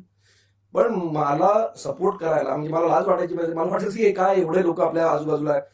तर एक सांगायचा अर्थ असा की त्रिवेदी बजगिया हे सगळे लोक आता मला माहित नाही कुठे आहे. मी असं नाही म्हणत की त्यांना काही काम मिळालेलं नाहीये, पण टेक्नॉलॉजी कसं आपलं काय म्हणायला पाहिजे की टेक्नॉलॉजी कसा बदल करते, आणि मला पत्रकारांच्या बद्दल फक्त एकच गोष्ट वाटते, जी प्रतिभांनी म्हटलं म्हणून मी परत सांगतो एकदा, की आपल्यामध्ये फार रेझिस्टन्स आहे कुठल्याही बदलासाठी. आपल्याला ते नको आहे. म्हणजे लोकांना अगदी सवय झालेली की नाही, मी असंच काम केलंय आयुष्यभर, मी असंच काम केलं तर आता पुढे असंच करत राहणार. तर जर आपण असं केलं तर मागे पडूया, हे लक्षात घेण्याची गोष्ट मला म्हणजे हे म्हणायचंय की आपल्याला जर आपण बदललो नाही तर आपण इस बार बचना मुश्किल आहे. आणि बचना मुश्किल आहे याचं कारण का मी म्हणतोय, बघा एक गोष्ट लक्षात ठेवा की एआय मुळे लोकांची जी बातम्यांची भूक आहे ती पुढे जाणार नाही. माहितीची भूक, नॉलेजची भूक. फक्त बदलणार काय आहे की ते कसं कन्झ्युम करणार. How will they consume the content that is going to change. Not that की ते म्हणजे लोक असं नाही म्हणणार की उद्या एआय आलं तर लोकांना बातम्यांची गरजच संपेल. ती आजही आहे, 10 वर्षानंतरही असणार आहे, 100 वर्षानंतरही असणार आहे. जसं प्रिंट म्हणजे प्रिंट, जसं टीव्ही आला तर लोकांनी म्हणलं प्रिंट संपलं, नाही संपलं. किंवा जसं डिजिटल आता लोक म्हणले टीव्ही संपलं, नाही संपलं. आज डिजिटलच्या बद्दल लोक म्हणतात की आता जर एआय आला तर डिजिटल संपेल. मी याला असं बघत नाही. मी बघतो की टेक्स्ट आहे, म्हणजे जे आपलं लिहिलेला शब्द आहे, छापील शब्द आहे तो आहे. तसंच व्हिडिओ आहे, म्हणजे जो आपण तुम्ही त्याला टीव्ही म्हणा, त्याला तुम्ही मोबाईलमध्ये बघा, तुम्ही एक व्हिडिओ आहे. आणि ऑडिओ आहे. तर सांगायचा अर्थ असा की ते कुठे कन्झ्युम करतात तो दुसरी गोष्ट आहे. आणि लोकांना म्हणजे प्रेक्षक पुढे जात नाही, वाचक पुढे जात नाही. फक्त प्रॉब्लेम आता आपल्यासाठी आहे की आपण टिकणार की नाही. कारण ती बातमी तर लोकांना पाहिजे. जसं मी म्हटलं, आता एक मोठा प्रॉब्लेम जो दिसतोय एआयमुळे आणि तो गेल्या वर्षभरात फार मोठ्याने प्रकर्षाने जाणवतोय, तो असा आहे की जसं मी म्हटलं की तुम्ही पहिले गुगल करायचा, मग तुम्हाला ती तिथे सर्च करून मग क्लिक करायचा, तुम्ही माझ्या वेबसाईटवरती यायचा. वेबसाईटवरती यायचा तर तुम्हाला माझी जाहिराती दाखवायचो, मग मला त्याच्यातनं उत्पन्न मिळायचं. आता काय झालंय की जवळपास 40% ट्रॅफिक कमी झालंय. आणि त्याचं कारण त्याला असं म्हणतात, एक शब्द आहे झिरो क्लिक. झिरो क्लिक म्हणजे लोकांना जे काही सर्च केलं की मिलिंद खांडेकर आज इथे काय बोलले, तर ते त्या वेबसाईटने कुठल्या छापलं असेल तर ते तिथे जाणार नाही. त्या वेबसाईटची माहिती उचलून ते गुगल तेवढंच माहिती तुम्हाला देईल. गुगल देईल, चॅट जीपीटी देईल, ग्रोक देईल, कोण देणार माहित नाही. तर त्या झिरो क्लिकमुळे काय होतंय की लोक ती माहिती तर वापरतात आहे. म्हणजे एआय कडे पण काही माहिती, तर त्याला माहितीची गरज आहे. त्याला काही बातमी काय घडली आहे त्याला काही कळणार नाही जोपर्यंत त्यालाही काहीतरी सोर्स पाहिजे त्या इन्फॉर्मेशनचा. तर ही सगळ्यात मोठी जी समस्या झाली आहे ती झिरो क्लिकमुळे झाली आहे. आणि ती झिरो क्लिकची जी प्रॉब्लेम आहे ती वाढत जाणार आहे. आता असं नाहीये की म्हणजे व्हिडिओ लोकांना बघायची गरज नाहीये. म्हणजे जसं मयुरेश म्हणाला की 2 तासाचा व्हिडिओ आहे. आता मला जर तो 2 तासाचा पॉडकास्ट मला बघायची गरज नाही, मला त्याचं ट्रान्सक्रिप्ट मिळेल. त्या ट्रान्सक्रिप्ट नंतर मला जे पाहिजे ते मिळून जाईल. मला काही 2 तास म्हणजे पूर्ण ऐकायची गरज नाही. इट इज मोर एफिशियंट, माझा वेळ वाचतो त्याच्यामध्ये. तर हा जो एक प्रॉब्लेम आपल्याकडे आहे की एआय मुळे ऑलरेडी बदल आपल्याला दिसायला लागला आहे. लोकांना बातम्या हव्या आहे, पण ते कसे ग्रहण करतात. जसं म्हटलं पहिले पेपरमध्ये करायचे किंवा ते पहिले टीव्ही बघायचे, तर ते टीव्ही पण पेपर पण सगळं ते मोबाईलवरती बघतात. तर एआय मुळे आपला हा जो एक म्हणजे ऑलरेडी प्रॉब्लेम दिसायला लागला आहे. आणि मीडियामध्ये म्हणजे हा रेव्हेन्यूचा जो प्रॉब्लेम आहे त्याच्यातला ऑलरेडी प्रॉब्लेम होता, तो आता त्या एआय मुळे आणखीन त्याला चालना मिळाली, आणखीन प्रॉब्लेम वाढलाय. तर त्याच्यामुळे आता होणार काय असं आहे की बाबा पत्रकार जरी आला त्याला पगार दिला तर कंपनी पाहिजे, त्याला पगार दिला तरी कुठली संस्था पाहिजे. तर एकूणच पत्रकारितेची फंडिंग कशी होईल हा पण एक मोठा प्रश्न आहे की पब्लिक फंडिंग व्हायची बीबीसी सारखी किंवा लोकांनी सबस्क्रिप्शन घ्यायचं न्यूयॉर्क टाइम्स सारखं, हा एक मोठा प्रश्न आहे. तर समजा की उद्या झालं काही, विल फाइंड सम मॉडेल की AI company will feed fund newspaper किंवा पत्रकाराची फंडिंग जी आहे ती एआय कंपनी करतील. पण मी जसं म्हटलं की ते जरी झालं तरी जसं आता मयुरेशने सांगितलं की जे काम करायला तुम्हाला 2 तास लागायचे ते 2 मिनिटात काम होतंय. किंवा जे काम करायला आपल्याला 10 लोकांची गरज आहे ते 1 मिनिटात एक माणूस करतोय. जर तुम्ही एआयला कॉपी लिहायला सांगितलं तर तो 30 सेकंडमध्ये लिहून देतो. तेच काम माणूस करायला जाईल कुठला त्याला 30 मिनिटं लागतात. तर एफिशियन्सी आहे त्याच्यामध्ये. आणि हा जो बदल आहे हा मोठा बदल आहे की जे काम आज आपण करतोय ज्याच्यासाठी तुम्हाला 100 लोकांची गरज आहे ते 10 लोक करू शकतात. तर त्यामुळे हे काही म्हणजे जे ब्रॉडली असं म्हटलं जातं जगामध्ये जे एआयचे लोक आहेत त्यांचं असं म्हणणं आहे की जे व्हाईट कॉलर जॉब आहे व्हाईट कॉलर जॉब्स हे जातील, मात्र ब्लू कॉलर जॉब्स जे आहेत ते वाचतील. तर आता व्हाईट कॉलर जॉब म्हणजे काय? म्हणजे जे आपण कम्प्युटरच्या समोर बसून काम करतो, आपण न्यूज रूम मध्ये जे काम करतो ते कामं कम्प्युटर आता स्वतःच करू शकतो. म्हणजे त्याच्यात तेवढ्या लोकांची गरज नाहीये. तर जे लोक म्हणजे समजा कॉपी रायटिंग करतात ते कुठल्या दुसऱ्या सोर्सनी, म्हणजे जसं त्याला म्हणतो उदाहरण का सिंधू आहे की कुठल्या दुसऱ्याची बातमी घेतली आणि त्या बातमीला, जसं प्रेस नोटवरच बातमी बनवायची तर प्रेस नोटची बातमी एआय बनवून देईल. आता यांनी सांगितलं ब्रजमोहनजींनी की आम्ही सगळ्या पेपरमध्ये प्रेस नोट वाटतो, तर म्हणजे डिस्ट्रीब्यूट करतो. तर आता ती सकाळच्या टाइममध्ये बातमी लिहायची तर ते प्रेस नोटची बातमी एआय लिहून घेईल. फक्त त्याच्यावरती चेक करावं लागेल की ते बरोबर आहे की नाही आहे. तर ते आज आणि उद्या नाहीतर ते होणारच आहे की हे जे आपण जे रोज काम करतो डेस्कवरती बसून, जे रेपिटेटिव्ह ज्याला जॉब म्हणतात, ते जॉब्स धोक्यात येतील. याच्यामध्ये मला काही म्हणजे संदेह नाही त्याच्यामध्ये. फक्त मला असं वाटतं की म्हणजे जसं म्हटलं की जे लोकांचं म्हणणं असं आहे की भीती जी निर्माण केली जात आहे की जे कम्प्युटरच्या समोरचं काम आहे ते जाणार आहे, जे काम आपण हाताने करतो ते जाणार नाही. म्हणजे हाताने म्हणजे शेफ आहे, प्लंबर आहे, नर्सिंग आहे, असे लोक जे आपल्या ज्याच्यामध्ये माणसाची गरज आहे ते नोकऱ्या उरतील. तर जेव्हा मी सुरुवातीला म्हटलं होतं की व्यंकटेश याच्यात बहारला असता किंवा पंकज बहारला असता, तर मी म्हणजे no offence meant to any reporter, पण रिपोर्टिंग म्हणजे एका प्रकारचा ब्लू कॉलर जॉब आहे. म्हणजे ब्लू कॉलर म्हणजे साहेबांसारखं काम नाही, तुम्हाला फील्डमध्ये जाऊन काम करावं लागतं. कारण बाकी साहेब लोक ऑफिसमध्ये एसी मध्ये बसून काम करतात आणि रिपोर्टर बिचारा ग्राउंडवरती जातो. तर मला असं वाटतं की जे ओरिजिनल रिपोर्टिंग आहे आणि खरं म्हणजे पत्रकारिता ते बघायला जाल की पहिले पत्रकारितेचा अर्थ काय होता की आपण तिथे जाऊन बातमी लिहायची. हे तर हल्ली झालंय, कारण टेक्नॉलॉजीमुळे म्हणा काही म्हणा की सगळे काम आता आपण ऑफिसमध्ये बसून करतो. पण अजूनही जर तुम्हाला ग्राउंडवरती गेला तर ते एआय जाऊ शकत नाही. उद्या रोबोटाला गेला ते मला माहित नाही, पण ही बातमी का आहे, याचा अर्थ काय आहे, जे माणूस समजू शकतो, त्याचं जे काही ओपिनियन असेल त्या बातमीवरती किंवा त्याचं जे रिपोर्टिंग असेल ते काम एआय करू शकणार नाही. तर म्हणून जे लोक रिपोर्टिंग करतात त्यांना काही मला वाटत नाही की काही धोका आहे. फक्त जे लोक डेस्कवरती आमच्यासारखे लोक काम करतात त्यांना कदाचित धोका असू शकतो. मंदारला मी काल सांगितलं की तुला काही धोका नाही. तर शेवटी मग प्रश्न असा आहे की आपण करायचं काय. म्हणजे आपल्याला फक्त शेवटी मला एकच गोष्ट सांगायची, आणि मी कारण खूप वाचन करत असतो एआयच्या बद्दल, की आणि हे काय आपल्याबद्दल नाहीये पण सगळ्या इंडस्ट्रीजला जे एनव्हिडियाचे फाउंडर आहे आणि सीईओ आहे जेन्सन हॉंग, त्यांना एक लोकांनी सल्ला मागितला होता की काय होईल. तर जसं बिल गेट्स म्हणतात की नाही एआय हा को पायलटच राहील, म्हणजे पायलट कधी होणार नाही, म्हणजे तो काही विमान नाही उडवणार, तो तुमच्या सहकारी राहील. तर हे जे एनव्हिडिया ज्या जगातली सगळ्यात व्हॅल्युएबल कंपनी आहे, ज्या चिप्स बनवतात त्याच चिप्समध्ये एआयचे मॉडेल ट्रेन होतात, जीपीयू वगैरे. तर त्यांचं कोट इथे वाचून मी थांबतो. तर त्यांनी असं म्हटलंय, you are not going to lose your job to an AI, but you are going to lose your job to someone who uses your AI. सांगायचा अर्थ असा आहे की जर आपण एआय नाही शिकलो तर आपण मागे पडणार आहोत. जसं डिजिटलच्या बाबतीत झालं, जसं प्रत्येक जेव्हा चेंज झालं, तर नोकरी असणार नसणार हा भाग दुसरा आहे.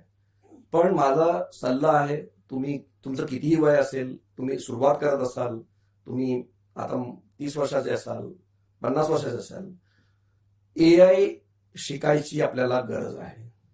आपण एआयला जेवढं, आणि एआय मध्ये शिकणं फार इझी, जसं म्हणतात ते प्रोफेसर बसले, तुम्ही जे विचारतात त्याचं ते उत्तर देतात.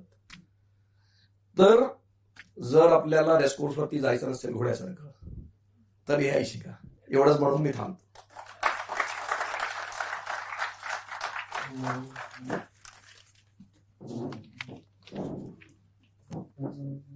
धन्यवाद सर. मयुरेश 40 मिनिटांच्या टाइमवरचं काय झालं? किती झाले? क्रॉस केलं. 6 मिनिटं कमी. पुणेकर आहेत इथे. नाही 40 मिनिटं झाले असते तर रेकॉर्ड होतं ते. घड्याळाचे पक्के आहेत, बरोबर. यानंतर प्रश्न उत्तरांचं सेशन होईल. एक विनंती आहे फक्त की थोडक्यात प्रश्न विचारावा आणि प्रश्न उत्तर असंच त्याचं स्वरूप ठेवा. कुठल्याही वाद किंवा अशा दिशेला ते जाऊ देऊ नका. आणि कोणत्याही भाषेत विचारा. सरांना जसं मगाशी विनंती केलेली आहे त्याच्या सर चांगलं आहे. सोयीच्या भाषेत उत्तर देतीलच. माईक खाली खाली. आणि इथे उभं असल्याचं प्रिव्हिलेज घेऊन मीच पहिला प्रश्न विचारणार आहे मी हा सरांना, दिला ना खाली. सगळ्यांच्या परवानगीने. सर ऍक्च्युली तुम्ही आता AI बद्दल बोललात आणि त्रिवेदी बचेगा याबद्दल बोललात, पण त्रिवेदी काम करत असताना हल्ली AIचा ज्या पद्धतीने वापर होतोय, द मेजर फॅक्टर इज, आणि जे मिसिंग वाटतं दॅट इज व्हेरिफिकेशन. कारण कॉपी बनवून मिळते, इझिली ऍक्सेस मिळतोय, डेटा मिळतोय, पण तो व्हेरीफाईड आहे का नाही, ऑथेंटिक आहे का नाही हे न बघता वापरलं जाणं रिस्की आहे. आणि जशी नवीन जनरेशन आता शिकतीये, अर्थात त्यांना कॉलेजेसमध्ये हे शिकवलं जातं, तरी पण क्विक म्हणजे अर्थात we all lived in breaking news या, पण जितकं फास्ट आपण डिलिव्हर करू शकू तितके जास्त कदाचित क्लिक्स येतील, तितके जास्त कदाचित व्ह्यूज मिळतील. याच्यामधनं ही जी स्पर्धा सुरू झाली आहे, यातला व्हेरिफिकेशनचा फॅक्टर AI बरोबर काम करताना शिकणं तर गरजेचं आहे, पण कसा बॅलन्स करायचा? नाही, बघा असं आहे की हा प्रश्न बरोबर आहे की ज्याला आपण AIच्या भाषेत म्हणतो की हेल्युसिनेशन करतं. हेल्युसिनेशन म्हणजे ते खोटं बोलतं. तर हा प्रॉब्लेम आहे. त्याचे मी माझं सोल्युशन सांगतो तुम्हाला काय करतो. एक तर मी जेव्हा AIला काही विचारतो किंवा काही पण त्याच्याकडनं माहिती घेतो, तर मी त्यांना सांगतो की तुम्ही मला प्लीज ॲट्रिब्यूट की कोणाकडनं तुम्ही माहिती घेतली आहे. तर तो AI तुम्हाला ती लिंक पण देतं किंवा ते लिहून देतं की ही बातमी इकॉनॉमिक टाइम्समध्ये छापून आली आहे किंवा ही न्यूयॉर्क टाइम्समध्ये छापून आली. तर तुम्ही जेव्हा त्याचं म्हणजे या चुका होणार नाही आपल्याला, कारण आपण आता प्रॅक्टिशनर आहोत, तर या चुका आपल्याकडनं होणार नाही याच्यासाठी तुम्ही जेव्हाही प्रॉम्प्ट देताय किंवा प्रॉम्प्ट देण्यानंतर तुम्ही क्रॉस चेक करायचं, तर तेव्हा तुम्ही म्हणायचं की तुम्ही याचा ॲट्रिब्युशन द्या. कारण काही वेळा घोळ होतो. म्हणजे मीच बघितलं की आपण त्यांना, मी आता बंगाल इलेक्शनचा त्यांना डेटा मागितला, तर त्यांनी 2026च्या ऐवजी 2021चा डेटा दिला. तर मला माहिती होतं, म्हणून असं नाही की तुम्हाला काही माहिती नसेल तर तुम्हाला म्हणजे ते करता येणार नाही.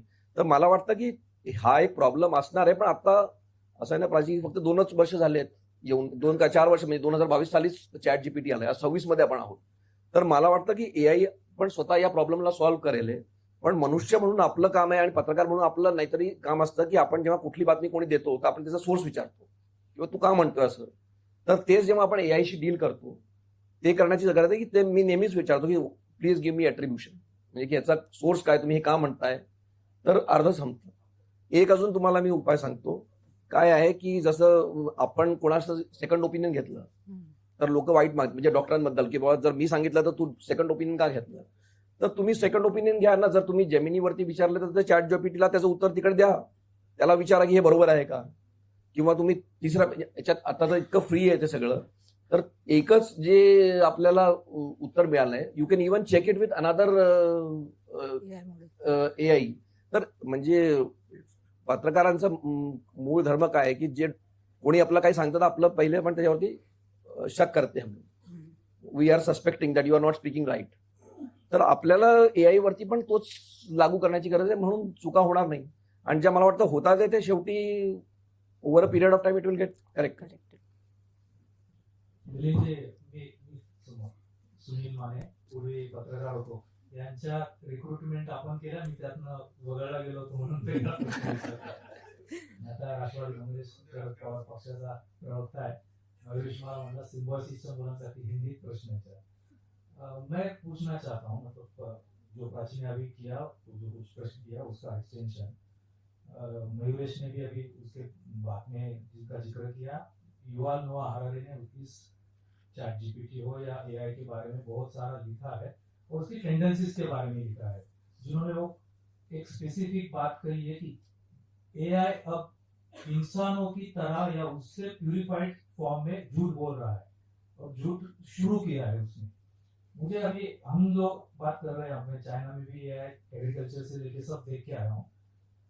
जर्नलिज्म अब की सारी वर्ल्ड सिनेरियो, सिर्फ भारत में गोदी मीडिया है ऐसा नहीं मैं मानता, क्योंकि यूएस में भी है, आप देख रहे हो सब कुछ। इस पेरिफेरी में, इस बैकग्राउंड में AI का इस्तेमाल करने वाली पावर, चाइना जैसी हो या इंडिया जैसी हो, उसका इस्तेमाल जो प्रॉपर लोगों के इश्यूज है वो सॉल्व करने के लिए होंगे, या अभी जो भटकाया जा रहा है उस तरह से एआई का एन ब्लॉक यूज होगा, इसमें थोड़ा बघा एकतर सुनील असं मला आपल्या वाटतं मुलांसाठी हिंदी नाही मी हिंदी विषय- तुम्हाला मी पहिले मराठीत सांगतो की बरंच झालं तुमचं म्हणजे राजकारण चं भाग्य सौभाग्य म्हणा की तुम्ही म्हणजे त्याचा फायदा झाला राजकारणाचा, तुम्ही राजकारणात गेला त्याच्यामुळे. कारण नाहीतर तुम्ही पण आमच्यासारखं रिपोर्टिंग करत असता. हा, आणि पॉलिटिशियन तो बचेगा ही, बाकी पत्र. तर तुम्ही बरोबर घेतलं, म्हणजे तुमची लाईन जी आहे ती जो सवाल ये पूछा गया है कि एआई का मतलब मोटे तौर पे ये है कि एआई को लेकर जो डर है और एआई को लेकर ये बात कही जा रही है कि उसका मिसयूज होगा, तो ये जो भी डर है ये वाजिब है, ये ठीक है डर. ये ऐसा नहीं है कि एआई में सब कुछ अच्छा है. जैसे मैंने बोला कि वो हेलुसिनेट करता है.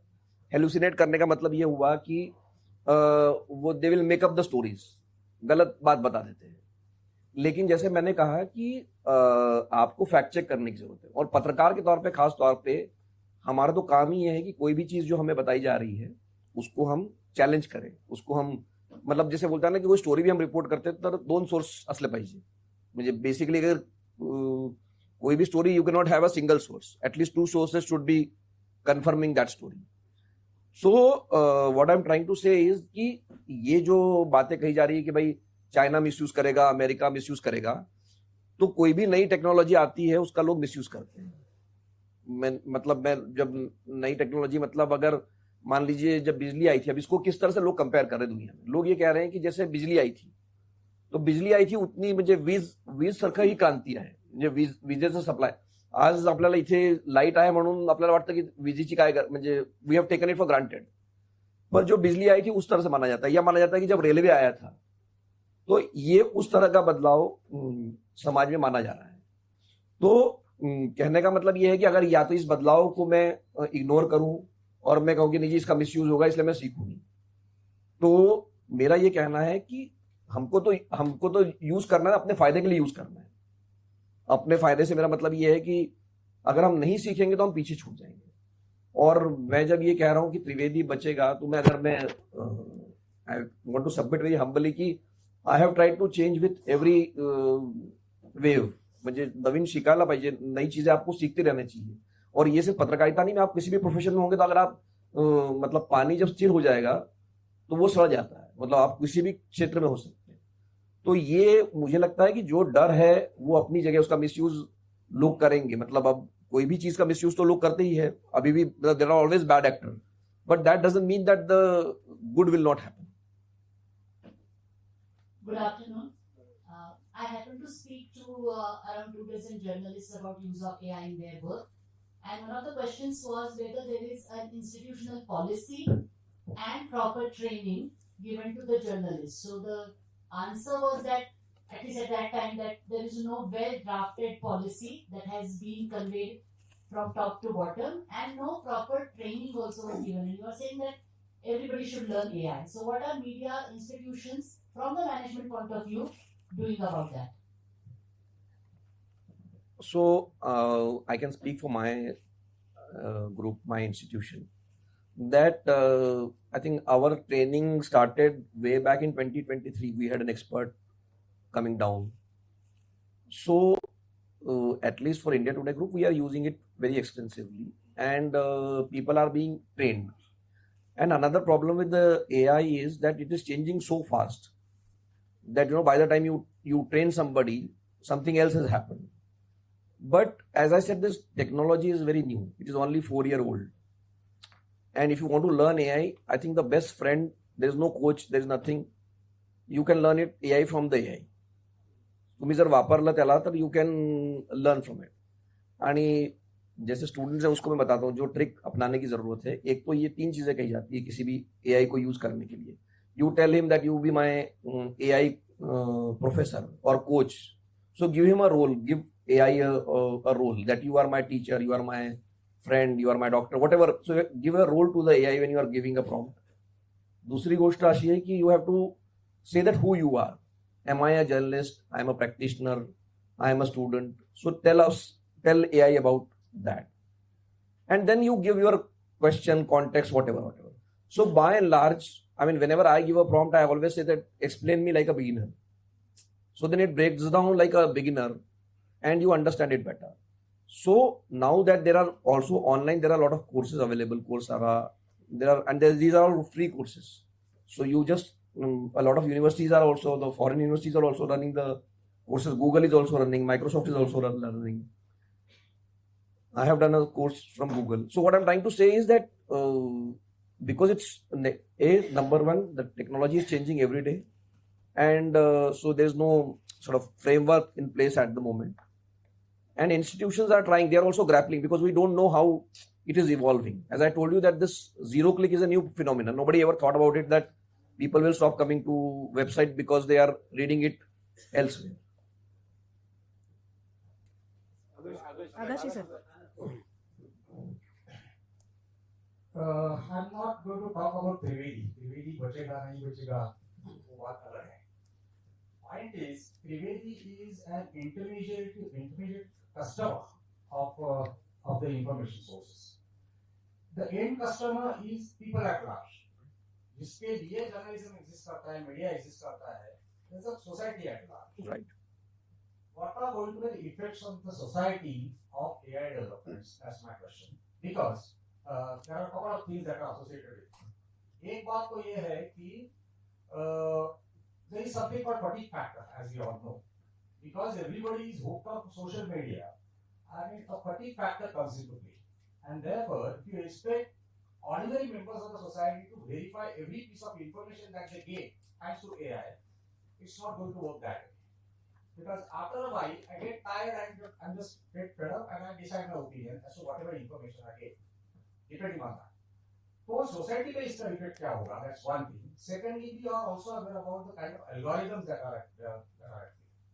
So, knowing my profile, कि मैं किस तरह की information मुझे लगती है, it could be entirely different from the way he seeks information.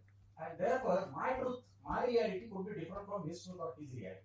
Then what happens to the social shared reality of anything that happens in the society? So, sir, first I will answer the second part of your question, which is algorithm. And it has already changed the way we consume our news. तर algorithm क्या कहता है कि जो तुम्हें पसंद है वही मैं तुमको दिखाऊंगा. मतलब जर मला माझी पॉलिटिकल आयडियोलॉजी राईट विंग आहे, तो I will only get the right wing content which is saying that this is right. मतलब राईट म्हणजे कुठल्या इश्यूवरती you will get only, your feed will only reflect one side. Or if you are on the other side, you will get the same thing. So algorithm has already created that a societal problem in terms of increasing the polarization, because people are not seeing the other side. When you read a newspaper, you get to see all the sides when you physically read it, I'm saying. But what is happening because of the algorithm, you are reading only what you like, because they have cracked it that this is your profile and you will like certain things, they will feed you that, and because they want you to spend more time on that platform. जे कुठलंही platform असू द्या, Instagram, Twitter, Facebook, YouTube, there end goal is that you should not live. जसं नेटफ्लिक्सने म्हटलं होतं की our enemy is who is our competition, तर दिस स्लीप. जे लोकांची झोप, लोक झोपतात हे आम्हाला एक कॉम्पिटिशन आहे, so people should not sleep. So algorithm has already created that problem की you don't get to hear other side. So people sort of keep believing in what they think, they don't want to look at the other side. So that problem is already there, and this is not a new problem. I think for last 10-15 years we are seeing that problem. The first question is, what will be the impact on society and म्हणजे त्याचा काय परिणाम होईल समाजावरती. तर ही काळजी सगळ्यांना आहे. म्हणजे आता कालच इकॉनॉमिक्सचं कव्हर आहे की जॉब ॲक्युपस, तर त्यांचं काय म्हणणं आहे की लोक म्हणजे hope for the best and prepare for the worst. So nobody knows what is the impact on, म्हणजे एक तर त्याचं bright side म्हणा, that people are saying that because we will have less work, we will have more time and we will spend more time on entertainment and whatever leisure वगैरे वगैरे. पण दुसरं असं आहे की जर इन्कमच नसणार आहे तर मग माणूसला इन्कम कशी येणार. तर ते लोक हे म्हणतात की युनिव्हर्सल बेसिक इन्कम, आता आपण ती खिल्ली उडवतो की लाडकी बहिणीमुळे लोकांना पैसे मिळतात. उद्या कदाचित सगळ्यांनाच आपल्याला पैसे द्यावे लागतील कारण लोकांना इन्कम नसणार आहे. So we honestly don't know. म्हणजे माझं म्हणणं असं आहे की I am not a expert on AI. मी फक्त मला म्हणेन की मी एक पत्रकार आहे who is trying to practice AI. पण this danger is real. That's why we are here discuss this. I have a question on no-click phenomenon. I want to actually double-click on the no-click phenomenon because what we are seeing is we used to go to library and check books and then get perspective to find an answer. Earlier also we used to Google search. आपल्याला 4-5 गोष्टी यायच्या आणि त्यातल्या गोष्टी बघून मी काहीतरी click करायचो. आताही बातमी बघताना मी 4-5 व्हिडिओज बघतो, मला 4-5 पर्स्पेक्टिव्ह मिळतात. But when I'm searching or when I'm using ChatGPT or Gemini, I'm getting a single truth. Does that change my consumption behavior? Because does that create a change in role of journalist or content creator or a podcaster or broadcaster? Because now I'm not supposed to give information. I'm supposed to give an opinion or give a perspective. But are people interested in perspective because they are already getting a single truth? I think म्हणजे as I told you that when I use AI, mostly I tell the chatbot that explain it like a beginner. जरी मला तो विषय माहिती असला तरी I will insist that so it is easier to understand. तर मी जसं म्हटलं ना की the hunger for the information is not going away in the sense that I think that it is easier to understand a lot of complex things which I did not understand earlier. With the help of AI, it has become easier, right? So that I think that is not that people don't want perspective. Rather, it has got easier to get perspective or understand things. कारण आपण कितीही प्रयत्न केला, तर जसं मी हे लायब्ररीचं उदाहरण दिलं किंवा कम्प्युटरचं उदाहरण दिलं, हे मी AIलाच विचारलं की how to explain this, how do I explain this. So म्हणजे आज की वेगवेगळे उदाहरण देऊन समजवा, तर मी 5-6 उदाहरणं दिली. मग मी आणि हे म्हणजे गेल्या वर्षीच सांगतो तुम्हाला. So then I learn through की नाही मला हे अशी म्हणजे लोकांना समजेल असं सांगा की कशी लायब्ररी आहे, गुगल आणि याच्यात काय फरक आहे. कारण जसं सुरुवातीला आपण म्हटलं की people still think that it is Google. So don't everybody is think that don't use AI as a Google. It is not a search.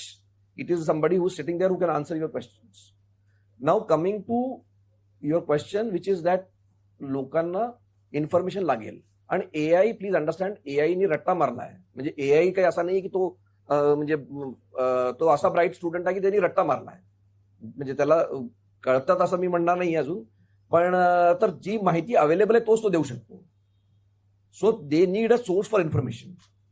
AI can not म्हणजे आता त्याच्यात अर्थात काय होतं, काही वेळा आपण काय प्रश्न विचारला तो डायरेक्ट PIBच्या हवाल्याने ती बातमी देतो. म्हणजे तो तुम्ही बघितलं असेल तो it can go directly to PIB and say की हे सरकारने असा असा निर्णय घेतला. तर हा प्रॉब्लेम आहे. पण most of the time they are also looking for a reliable source. म्हणजे वेन आपण म्हणतो ना की पत्रकाराचं काय काम आहे, so they are also coating Reuters, they are also coating times of India, India today. तर AIलाही माहिती आहे की कुठला सोर्स रिलायबल आहे आणि कुठला नाही आहे. आणि also there is some amount of traffic now which is coming from chatbots because people sort of want to click there. अजून जास्त नाही तरी 3-4-5% इंग्रजी वेबसाईट्सला ट्रॅफिक ChatGPT वरनं पण यायला लागलंय. ChatGPT म्हणा, जेमिनी म्हणा, वगैरे वगैरे. ऑल्सो कालच जे गुगल हॅज रिलीज देअर की what should you do in the age of AI, की जे मी म्हटलं जे समरी येते त्याच्यामध्ये, तर त्याचं म्हणणं आहे की the fundamentals don't change. So even Wien गुगलचे जे सर्चचे जे प्रिन्सिपल आहे की तुम्ही ओरिजिनल रिपोर्टिंग करा, तुमचा एक्सपिरियन्स सांगा, मतलब व्हॉट यू सॉ your self, write that will have more weightage versus you are repurposing something which is being created by somebody. So I think the original information stays there. There will be need and somebody will need to report it. म्हणून मी म्हटलं ना की जो reporter आहे तो बचेगा. आता तो सब एडिटर वाचेल की नाही मला माहित नाही, कारण सब एडिटरचं काम, ट्रान्सलेशनचं काम, ते सगळं काम AI उत्तमपणे. आता आपण जर गुगल ट्रान्सलेट, मला आठवतं आम्ही BBC मध्ये असताना आम्ही वापरायचा प्रयत्न, कारण मला तमिळ नाही येत, मला तेलुगू नाही येत, मला जर त्याचं बघायचं तर ते गुगल ट्रान्सलेट आम्ही वापरायचो, तर ते कळायचंच नाही. म्हणजे त्याच्यात खूप चुका असायच्या. That is not the case today. तर तुमचं काम आता असं आहे ना, एक फायदा त्यातला असाही झालेला आहे की तुम्ही एका भाषेत क्रिएट केलं, मराठीत काही लिहिलं, तर ते 50 भाषांमध्ये ते जाऊ शकतं आणि ते विदिन मिनिट जाऊ शकतं. किंवा तुम्ही कुठला व्हिडिओ बनवला, त्याची टेक्स्ट कॉपी तुम्ही AIच्या मदतीने लगेच बनवू शकता. किंवा वाईस वर्सा, एक टेक्स्ट आहे त्याचं you can use it as a video. आता उदाहरण द्यायचं झालं तर आम्ही we are using in Hindi voice over करता AI. म्हणजे ते 11 लॅब्स तुम्ही ऐकलं असेल.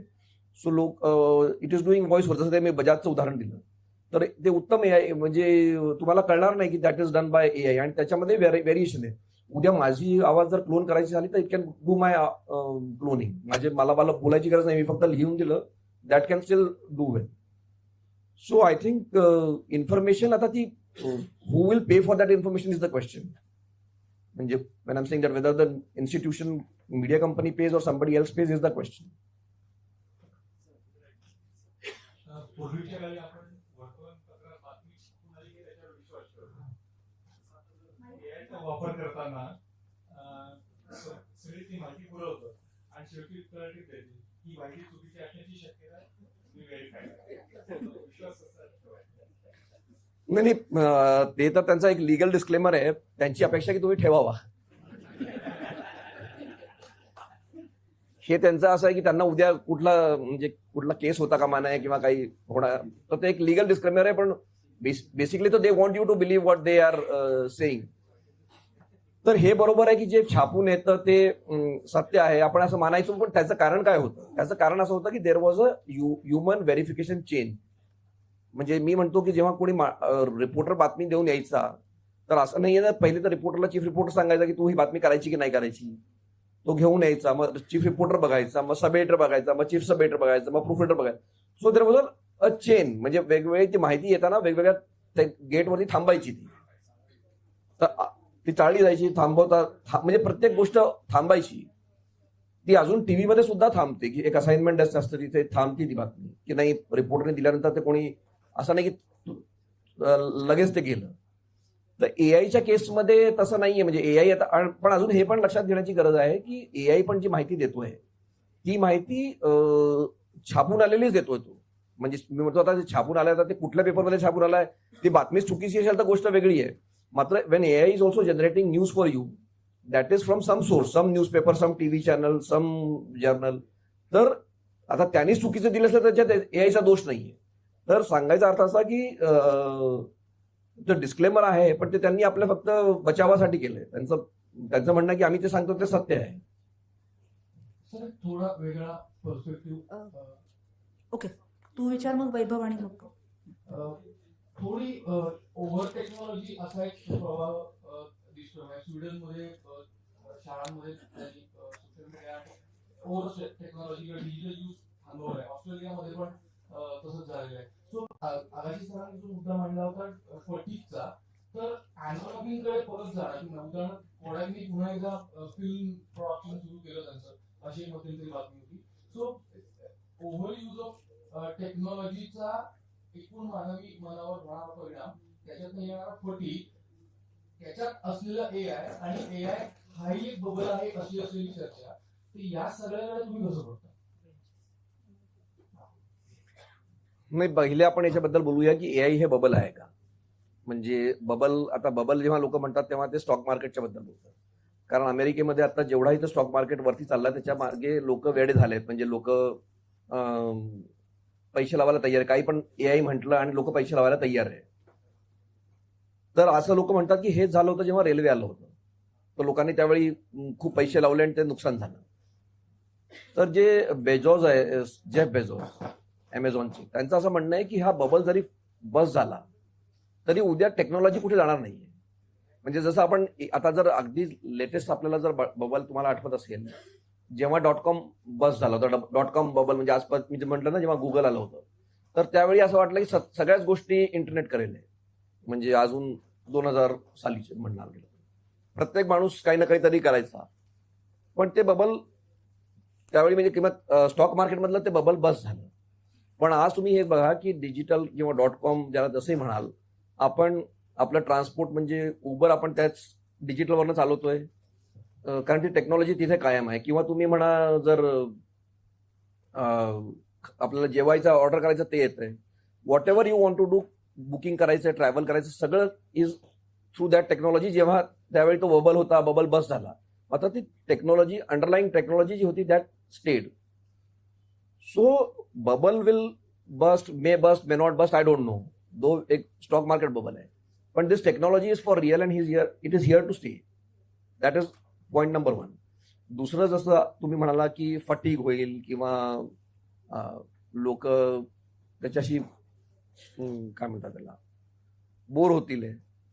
तर एक प्रवाह जो आहे की लोक, म्हणजे आता जर भारताचं उदाहरण द्यायचं झालं तर तुम्हाला माहिती असेल गेल्या 2-3 वर्षामध्ये सगळ्यात मोठा बिझनेस जो झाला आहे मीडिया बिझनेस, म्हणजे आपलं मीडिया आणि एंटरटेनमेंटचं म्हणतोय, तो झालाय कॉन्सर्ट्सचा. म्हणजे पुण्यातही कॉन्सर्ट्स होत असतील, पण म्हणजे दिल्ली, मुंबई सगळ्या ठिकाणी फार एक मोठा म्हणजे आता माझा मुलगा बँगलोरला गेला ते कुठला करण आलुजाच्या कॉन्सर्टसाठी, कारण दिल्लीत झालं नाही त्याला तिथे जायचं होतं. तर फिजिकल जे म्हणता ना, जे तुम्ही म्हणता की आपल्याला, कारण आता असं आहे की तुम्हाला ते गाणं ऐकायचं तुम्ही ते फोनवरती पण ऐकू शकता, पण तुम्हाला एक फिजिकल म्हणजे काय म्हणायला पाहिजे, एनालॉग म्हणायला पाहिजे इव्हेंट. तर त्या एनालॉग इव्हेंटमध्ये लोकांना त्याच्यासाठी प्रीमियम, म्हणजे लोक जास्त पैसे मोजतात. म्हणजे आजच्या घडीला हे आपण 5 वर्षापूर्वी कुठल्या कॉन्सर्ट्सला लोक म्हणजे असे येतील आणि एवढे स्टेडियम भरतील, वेड्यासारखे लोक जातील. तर हा एक दुसरा प्रवाह आहे की लोकांना आज आपण हे आपल्याला ऑनलाईनही करता आलं असतं, आपण ही जी इव्हेंट केली आहे. मात्र आपण इथे जमलोय कारण आपल्याला एक म्हणजे मनासाठी म्हणा, एक इमोशनल कनेक्ट म्हणा, तर हे तर राहीलच ना इथे. लोक तर त्याचं काय, लोक फटीक होतील, थांबतील, हे ते, पण माणूस आणि माणूस म्हणजे मॅन टू मॅन किंवा ह्युमन टू ह्युमन जो आपला संबंध आहे तो तर कायम राहणार आहे ना. सर, या एआयच्या एकूण या सगळे टूल्स जेव्हा जेव्हा आले तेव्हा क्रिमिनल सायकोलॉजी सुद्धा त्यांच्यासाठी एक वेगळा वापर केला. नेहमी डार्क वेब असतील किंवा क्रिप्टोज असतील, आणि त्याने सोसायटीला फार मोठा जोड दिला पाहिजे. सर, त्याचा फार स्ट्रेस सोसायटीमध्ये राहिला, एजन्सीज वरती राहिला. याचा असा काही वापर होऊ शकतो का एआयचा, ज्यानं म्हणजे क्रिमिनल सायकोलॉजीमध्ये एजन्सीज मध्ये खूप अधिकारी आता त्या चिंतेमध्ये की हे अलीकडे व्हिडिओज, फेक व्हिडिओज, फोटोज हे सोडून फार आता हौशारेचा एक प्रकार दिसतो. तर हे तुम्ही जे म्हणताय असे चॅटबोट्स तयार करून फेक आयडेंटिटीज, या सगळ्या गोष्टींचा क्रिमिनल सायकोलॉजीमध्ये कसा वापर होऊ शकतो, याचं काही तुमचं अनालिसिस आहे का, आणि असेल तर ते कसं प्रिव्हेंट केलं पाहिजे सोसायटीमध्ये? बघा, जसं मी आता म्हटलं की मी एक तर काही एआय एक्सपर्ट नाही, मी एआयचा प्रॅक्टिशनर आहे. प्रॅक्टिशनर म्हणजे मी पण आपल्या कामासाठी प्रायमरली जर्नलिझममध्ये मी त्याचा वापर करतो किंवा मी वाचन करतो. मात्र जसं मी म्हटलं की कुठलीही नवीन टेक्नॉलॉजी येते, आता जसं तुम्ही डिजिटल अरेस्टच्या बद्दल बोलला, तर हे डिजिटल अरेस्ट कसं इंटरनेटच्या थ्रू होत आहे, म्हणजे याच्यात एआयचा काही संबंध नाहीये. याच्यात त्यांनी तिथेही माणूस बसतो, तो मागे पोलिसांचं ते लावतो, कोर्टाचं हे लावतो, सगळं ते म्हणजे ते रिअल असतं, तो सेट असतो, जो काही असतो तो रिअल असतो. तर जसं मी म्हटलं की त्या डिजिटल टेक्नॉलॉजीचा किंवा फोनचा वापर करून आपण चांगली काम पण करू शकतो, की आपल्याला सामान मागवता येतं, आपल्याला we can order medicine, even you can consult a doctor video calling करून, किंवा even education for that matter, की आज तर त्या टेक्नॉलॉजीचे म्हणजे फायदे सुद्धा आणि नुकसान सुद्धा आहे. तर मला आठवतं संजय पांडे होते आपले मुंबईचे कमिशनर, नंतर झाले होते संजय पांडे. संजय पांडेंनी डिजिटल टेक्नॉलॉजीमध्ये किंवा ते क्राईम, हे मी आता तुम्हाला आत्ताच नाही सांगते, 10-15 वर्षी पूर्वीची गोष्ट सांगतो. तर मी त्यांना म्हटलं की काय सर, हे याचा कसा लोक वापर करतील म्हणजे डिजिटल टेक्नॉलॉजीचा क्राईममध्ये. तर त्यांचं असं म्हणणं होतं की ग्रीड कभी जाएगा नहीं, जो आदमी में लालच है ना वो कभी जाएगा नहीं. तो वो भले ही वो मतलब दुनिया डिजिटल हो जाए या फिजिकल हो जाए, लोग क्राईम करते रहेंगे क्योंकि देयर इज अ ग्रीड. आता हे जे डिजिटल अरेस्ट पण म्हणताय किंवा इतरही क्राईम जे आहे, सर कुठलीही जे सायकोलॉजीच्या बद्दल बोलताय, तर there will always be people who will be greedy, who will be wanting to take disadvantage of a technology. तर हे तर आपल्याला म्हटलं ना, पण त्याच्यात whether the advantage are more than the disadvantages, हेच बघण्याची गोष्ट आहे, जे आता आपल्याला त्याचं काही उत्तर नाही. हॅलो सर, मला प्रश्न एक विचारायचा आहे की म्हणजे जर्नलिझम ही एक वेगळी कॅटेगरी होती, तसं न राहता प्रत्येक क्षेत्रातली माणूस कुठेतरी जर्नलिझम मध्ये येईल. आणि जसं मी एक 6 महिन्यापूर्वी माझा युट्यूब चॅनल चालू केला, 25 वर्ष माझा डिजिटलशी काही संबंध होता, आय वॉज अ टीचर, आणि मी माझा ब्रॉडकास्ट चालू केला. तर मला असं लक्षात आलं की एआय जे आहे, एआय म्हणजे माणूस हा अनुकरणशील प्राणी आहे. तर एआयला माणूस फॉलो नाही करणार, अनुकरण करणार नाही, तो त्याच्याकडे समीक्षेच्या दृष्टीने बघेल. पण एक इंडिव्हिज्युअल जर्नलिझम जे आहे, ज्याला व्यक्तिगत पत्रकारिता म्हणतात, की तो सगळं पत्रकार एकटाच सगळं बघेल, आणि असे पत्रकारितेचे स्कूल्स तयार होतील की ज्यांचं ओपिनियन सुद्धा आपण पुढच्या काळामध्ये घेऊ. म्हणजे जसं मी एआयचं घेईल तसं खांडेकर सरांचं पण ओपिनियन जर त्या विषयावरती अवेलेबल असेल युट्यूबवरती, तर ते मी नक्की ऐकेल. तर माणसाचं कुठेही महत्व कमी नाही होणार, पण त्या पद्धतीची जी जर्नलिझम आहे त्याचं भविष्य पुढे कसं असेल? नाही बघा, एक बदल आपल्याला ऑलरेडी दिसायला लागला आहे की जे इन्स्टिट्यूशनल वर्सेस इंडिव्हिज्युअल, तर लोकांचा जे इंडिव्हिज्युअल इन्फ्लुएन्सर आहे त्यांच्यावरती विश्वास वाढला आहे, लोक त्यांना बघत आहे. तर हे तर आपण बघतोच आहे ना की लोक बघतात आहे. आणि जसं मी सुरुवातीला म्हटलं की त्रिवेदी बचेगा म्हणजे काय, की एक तर ओरिजिनल रिपोर्टिंग जो करणारा तो वाचेल आणि दुसरं ओपिनियन देणारा वाचेल. म्हणजे ओपिनियन म्हणजे तुमचं मत काय आहे ते लोकांना जाणून घ्यायचं आहे. तर हे जे तुम्ही म्हणता ते बरोबर म्हणताय की हे हा अजून म्हणजे इट विल ऑल्सो एक्सेलरेट असं मला वाटतं की लोकांना, कारण इन्स्टिट्यूशनपेक्षा इंडिव्हिज्युअलवरती विश्वास आहे. आता ते इंडिव्हिज्युअल तो घालवतील हा एक वेगळा भाग आहे, पण इन्स्टिट्यूशनपेक्षा लोकांचा भरोसा असल्यामुळे जसं तुम्ही म्हणता की माझं चालू होतं. आणि दुसरं असं झालं ना की प्रत्येक, तुम्ही म्हणाला की मी टीचर होतो, तुम्ही शिकवायचा, तर तुम्ही पण आता जर्नलिस्ट झाला. तर एका प्रकारे या टेक्नॉलॉजीमुळे हे पण झालंय ना की प्रत्येक सगळेच लोक जर्नलिस्ट आहे. तुमच्याकडे हातात कॅमेरा आहे, तुम्ही कुठेही काही शूट करा आणि अपलोड करा. तर प्रत्येक माणसाला त्यांनी टेक्नॉलॉजीनी हे केलेलं आहे. आणि आता एआयचं आपण अनुकरण करणार की आपण त्याला चॅलेंज करणार, तर मी जसं म्हटलं ना की आपण माणसाचा जो स्वभाव आहे तो पत्रकाराचाच नाही, तो नेहमी त्याला जिज्ञासा असते किंवा त्याला प्रश्न असतात, त्याचमुळे आपण जगतो. तर त्याच्यामुळे आपण चॅलेंज करूच आणि करतच आहोत आपण. सर, ओपन एआयचे सीईओ जेव्हा भारतात आले तेव्हा त्यांना विचारले गेले की तुम्ही यायला काय विचारणार नाही, तर त्यांनी सांगितलं की मी आनंदी कसं राहील हे कधीच विचारणार नाही. तर मला असं विचारायचं की पत्रकारांनी यायला काय नाही विचारलं पाहिजे?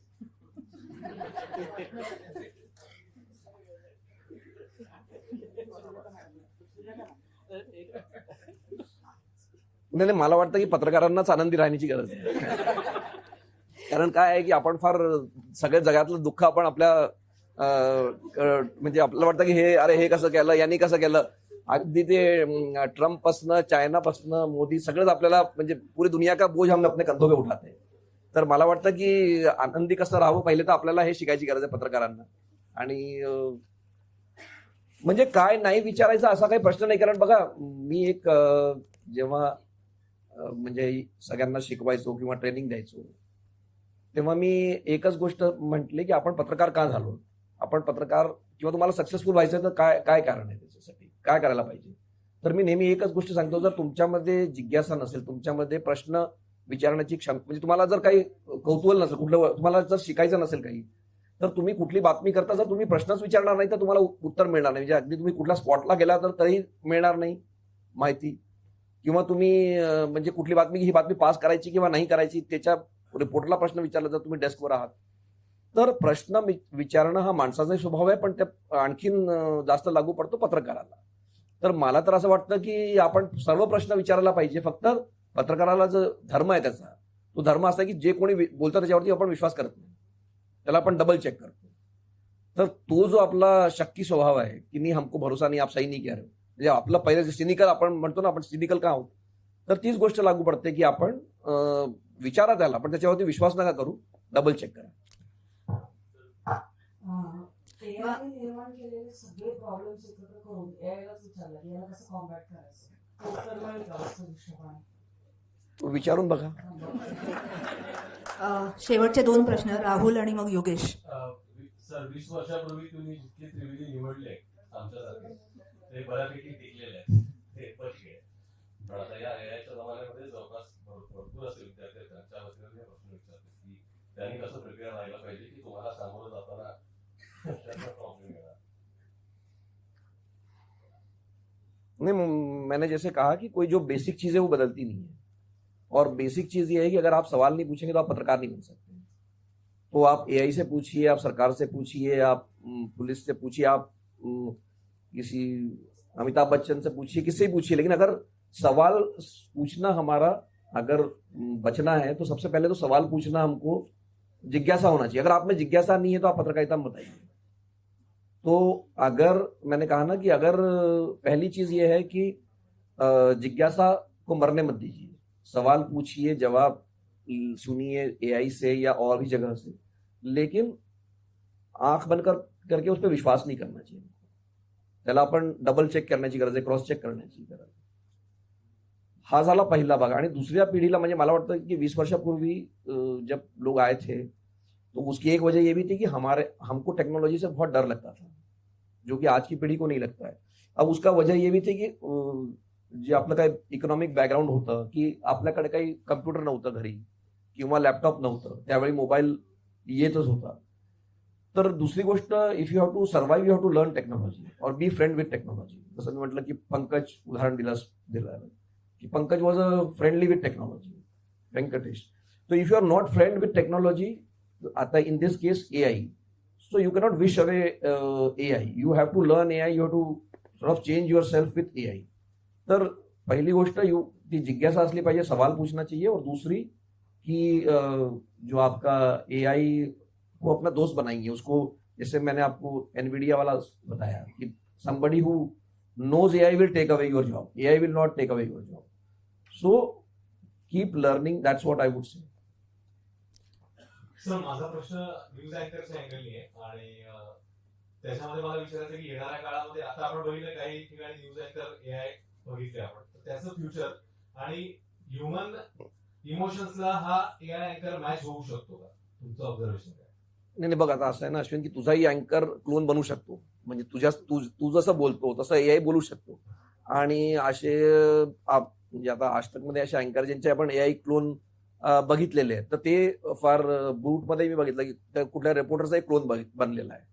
तर आता पहिली गोष्ट अशी आहे की ते क्लोन बनवण्याचं फार सोपं झालेलं आहे.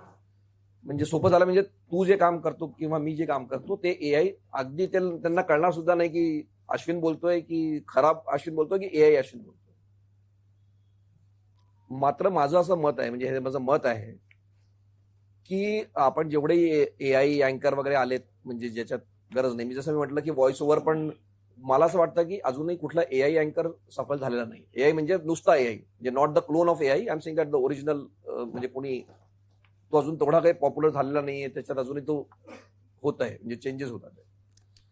योगेश, शेवटचा प्रश्न. तर त्याच्यात सॉरी माझं म्हणणं असं आहे ना की एआयला म्हणजे लोकांना काय असतं ना, लोकांना हिरो पाहिजे असतो, लोकांना एक चेहरा पाहिजे असतो. तर तो एआय म्हणजे अश्विनला लोक ओळखतात, तर अश्विनचा ते क्लोन बनवेल. तर people will still need stars. म्हणजे माझं असं मत आहे की अजूनही पर्सनॅलिटीची गरज एआयला लागणार आहे, आणि ती personality has to be real. म्हणजे we don't know if in future there will be AI will create, कारण AI will has already created influencer वगैरे होते. पण मला वाटतं की त्या एआयलाही कुठला माणूस पाहिजे ज्याची त्याची कॉपी करता येईल. जे तो तू असू शकतो, साहिल असू शकतो, कोणी असू शकतो तू, पण त्या अँकरलाही एका माणसाची, खऱ्या माणसाची गरज आहे ना, त्याच्यात तो कॉपी करू शकतो. सर, योगेश बोराटे, प्रश्न रेव्हेन्यूच्या संदर्भातला आहे. आपण जर म्हणत असू की काय पत्रकारांनी इथून पुढे खरेपणाने सगळं करावं लागणार आहे, तर आपलं सगळं टिकणार आहे, आणि त्या खरेपणाच्या बेसिसवरती ज्या काही बातम्या जनरेट होतील त्याचा डेटा होईल, मीडिया कंपन्या एआय कंपन्यांना विकतील, त्याच्या आधारे मीडिया कंपन्यांचा रिव्ह्यू चालेल, त्याचा शेअर पत्रकारांना देण्यासंदर्भात काही विचार वरती सुरू आहे का? कारण त्याच्याच आधारे कदाचित इथून पुढचं सगळं निघत असणार आहे. एक तर मी इतक्या वरती नाही की मला हे माहिती की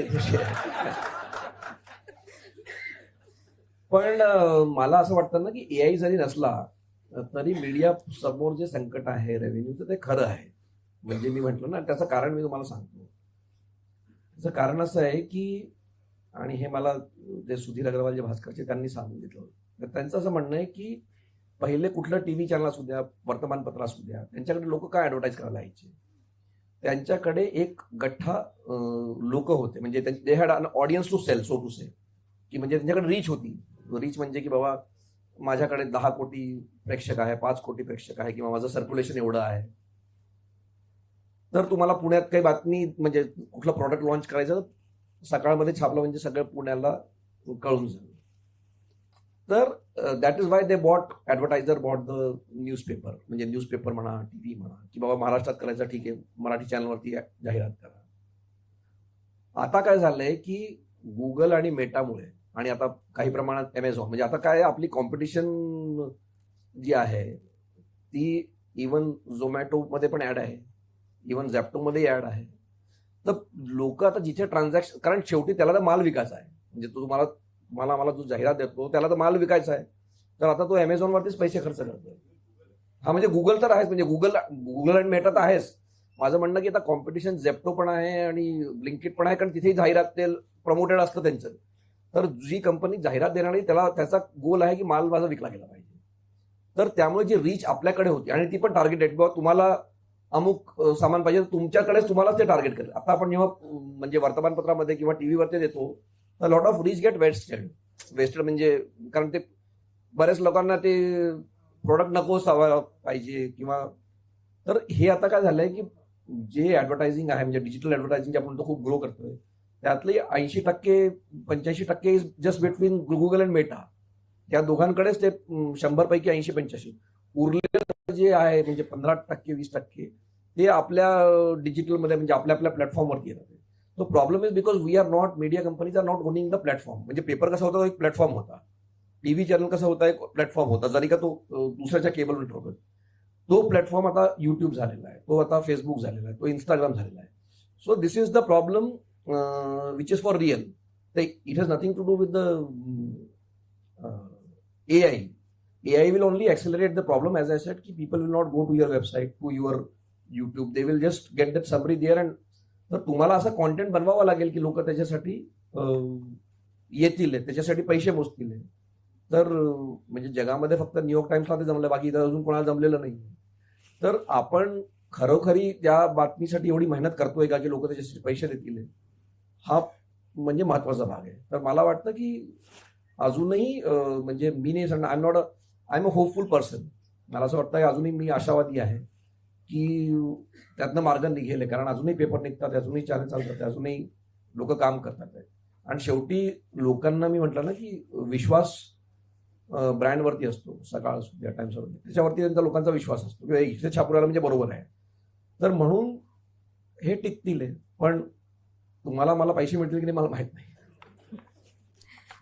धन्यवाद सर. मला वाटतं आणखी खूप लोकांच्या मनात प्रश्न असणार आहेत, पण मयुरेश सुरुवातीला म्हणाला होता की he is a man of few words. आपण जवळपास 2 तास झाले बोलतोय आणि बरेच इन्साइट्स नव्याने लोकांना मिळाले असतील. आय एम शुअर इथे जे विद्यार्थी आहेत त्यांनाही बऱ्याच गोष्टी नव्याने आणि काय करायला पाहिजे हे अनुभवात सरांनी सांगितलेलं अनेक गोष्टी कळल्या असतील. पुणे श्रमिक पत्रकार संघाचे अध्यक्ष ब्रिजमोहन पाटील यांना मी विनंती करते की त्यांनी आभार प्रदर्शन करावं.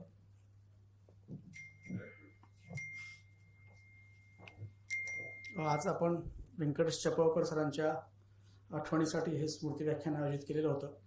त्यासाठी आपण सर्वजण उपस्थित राहिलात, त्याबद्दल तुम सर्वांचे मी आभार मानतो.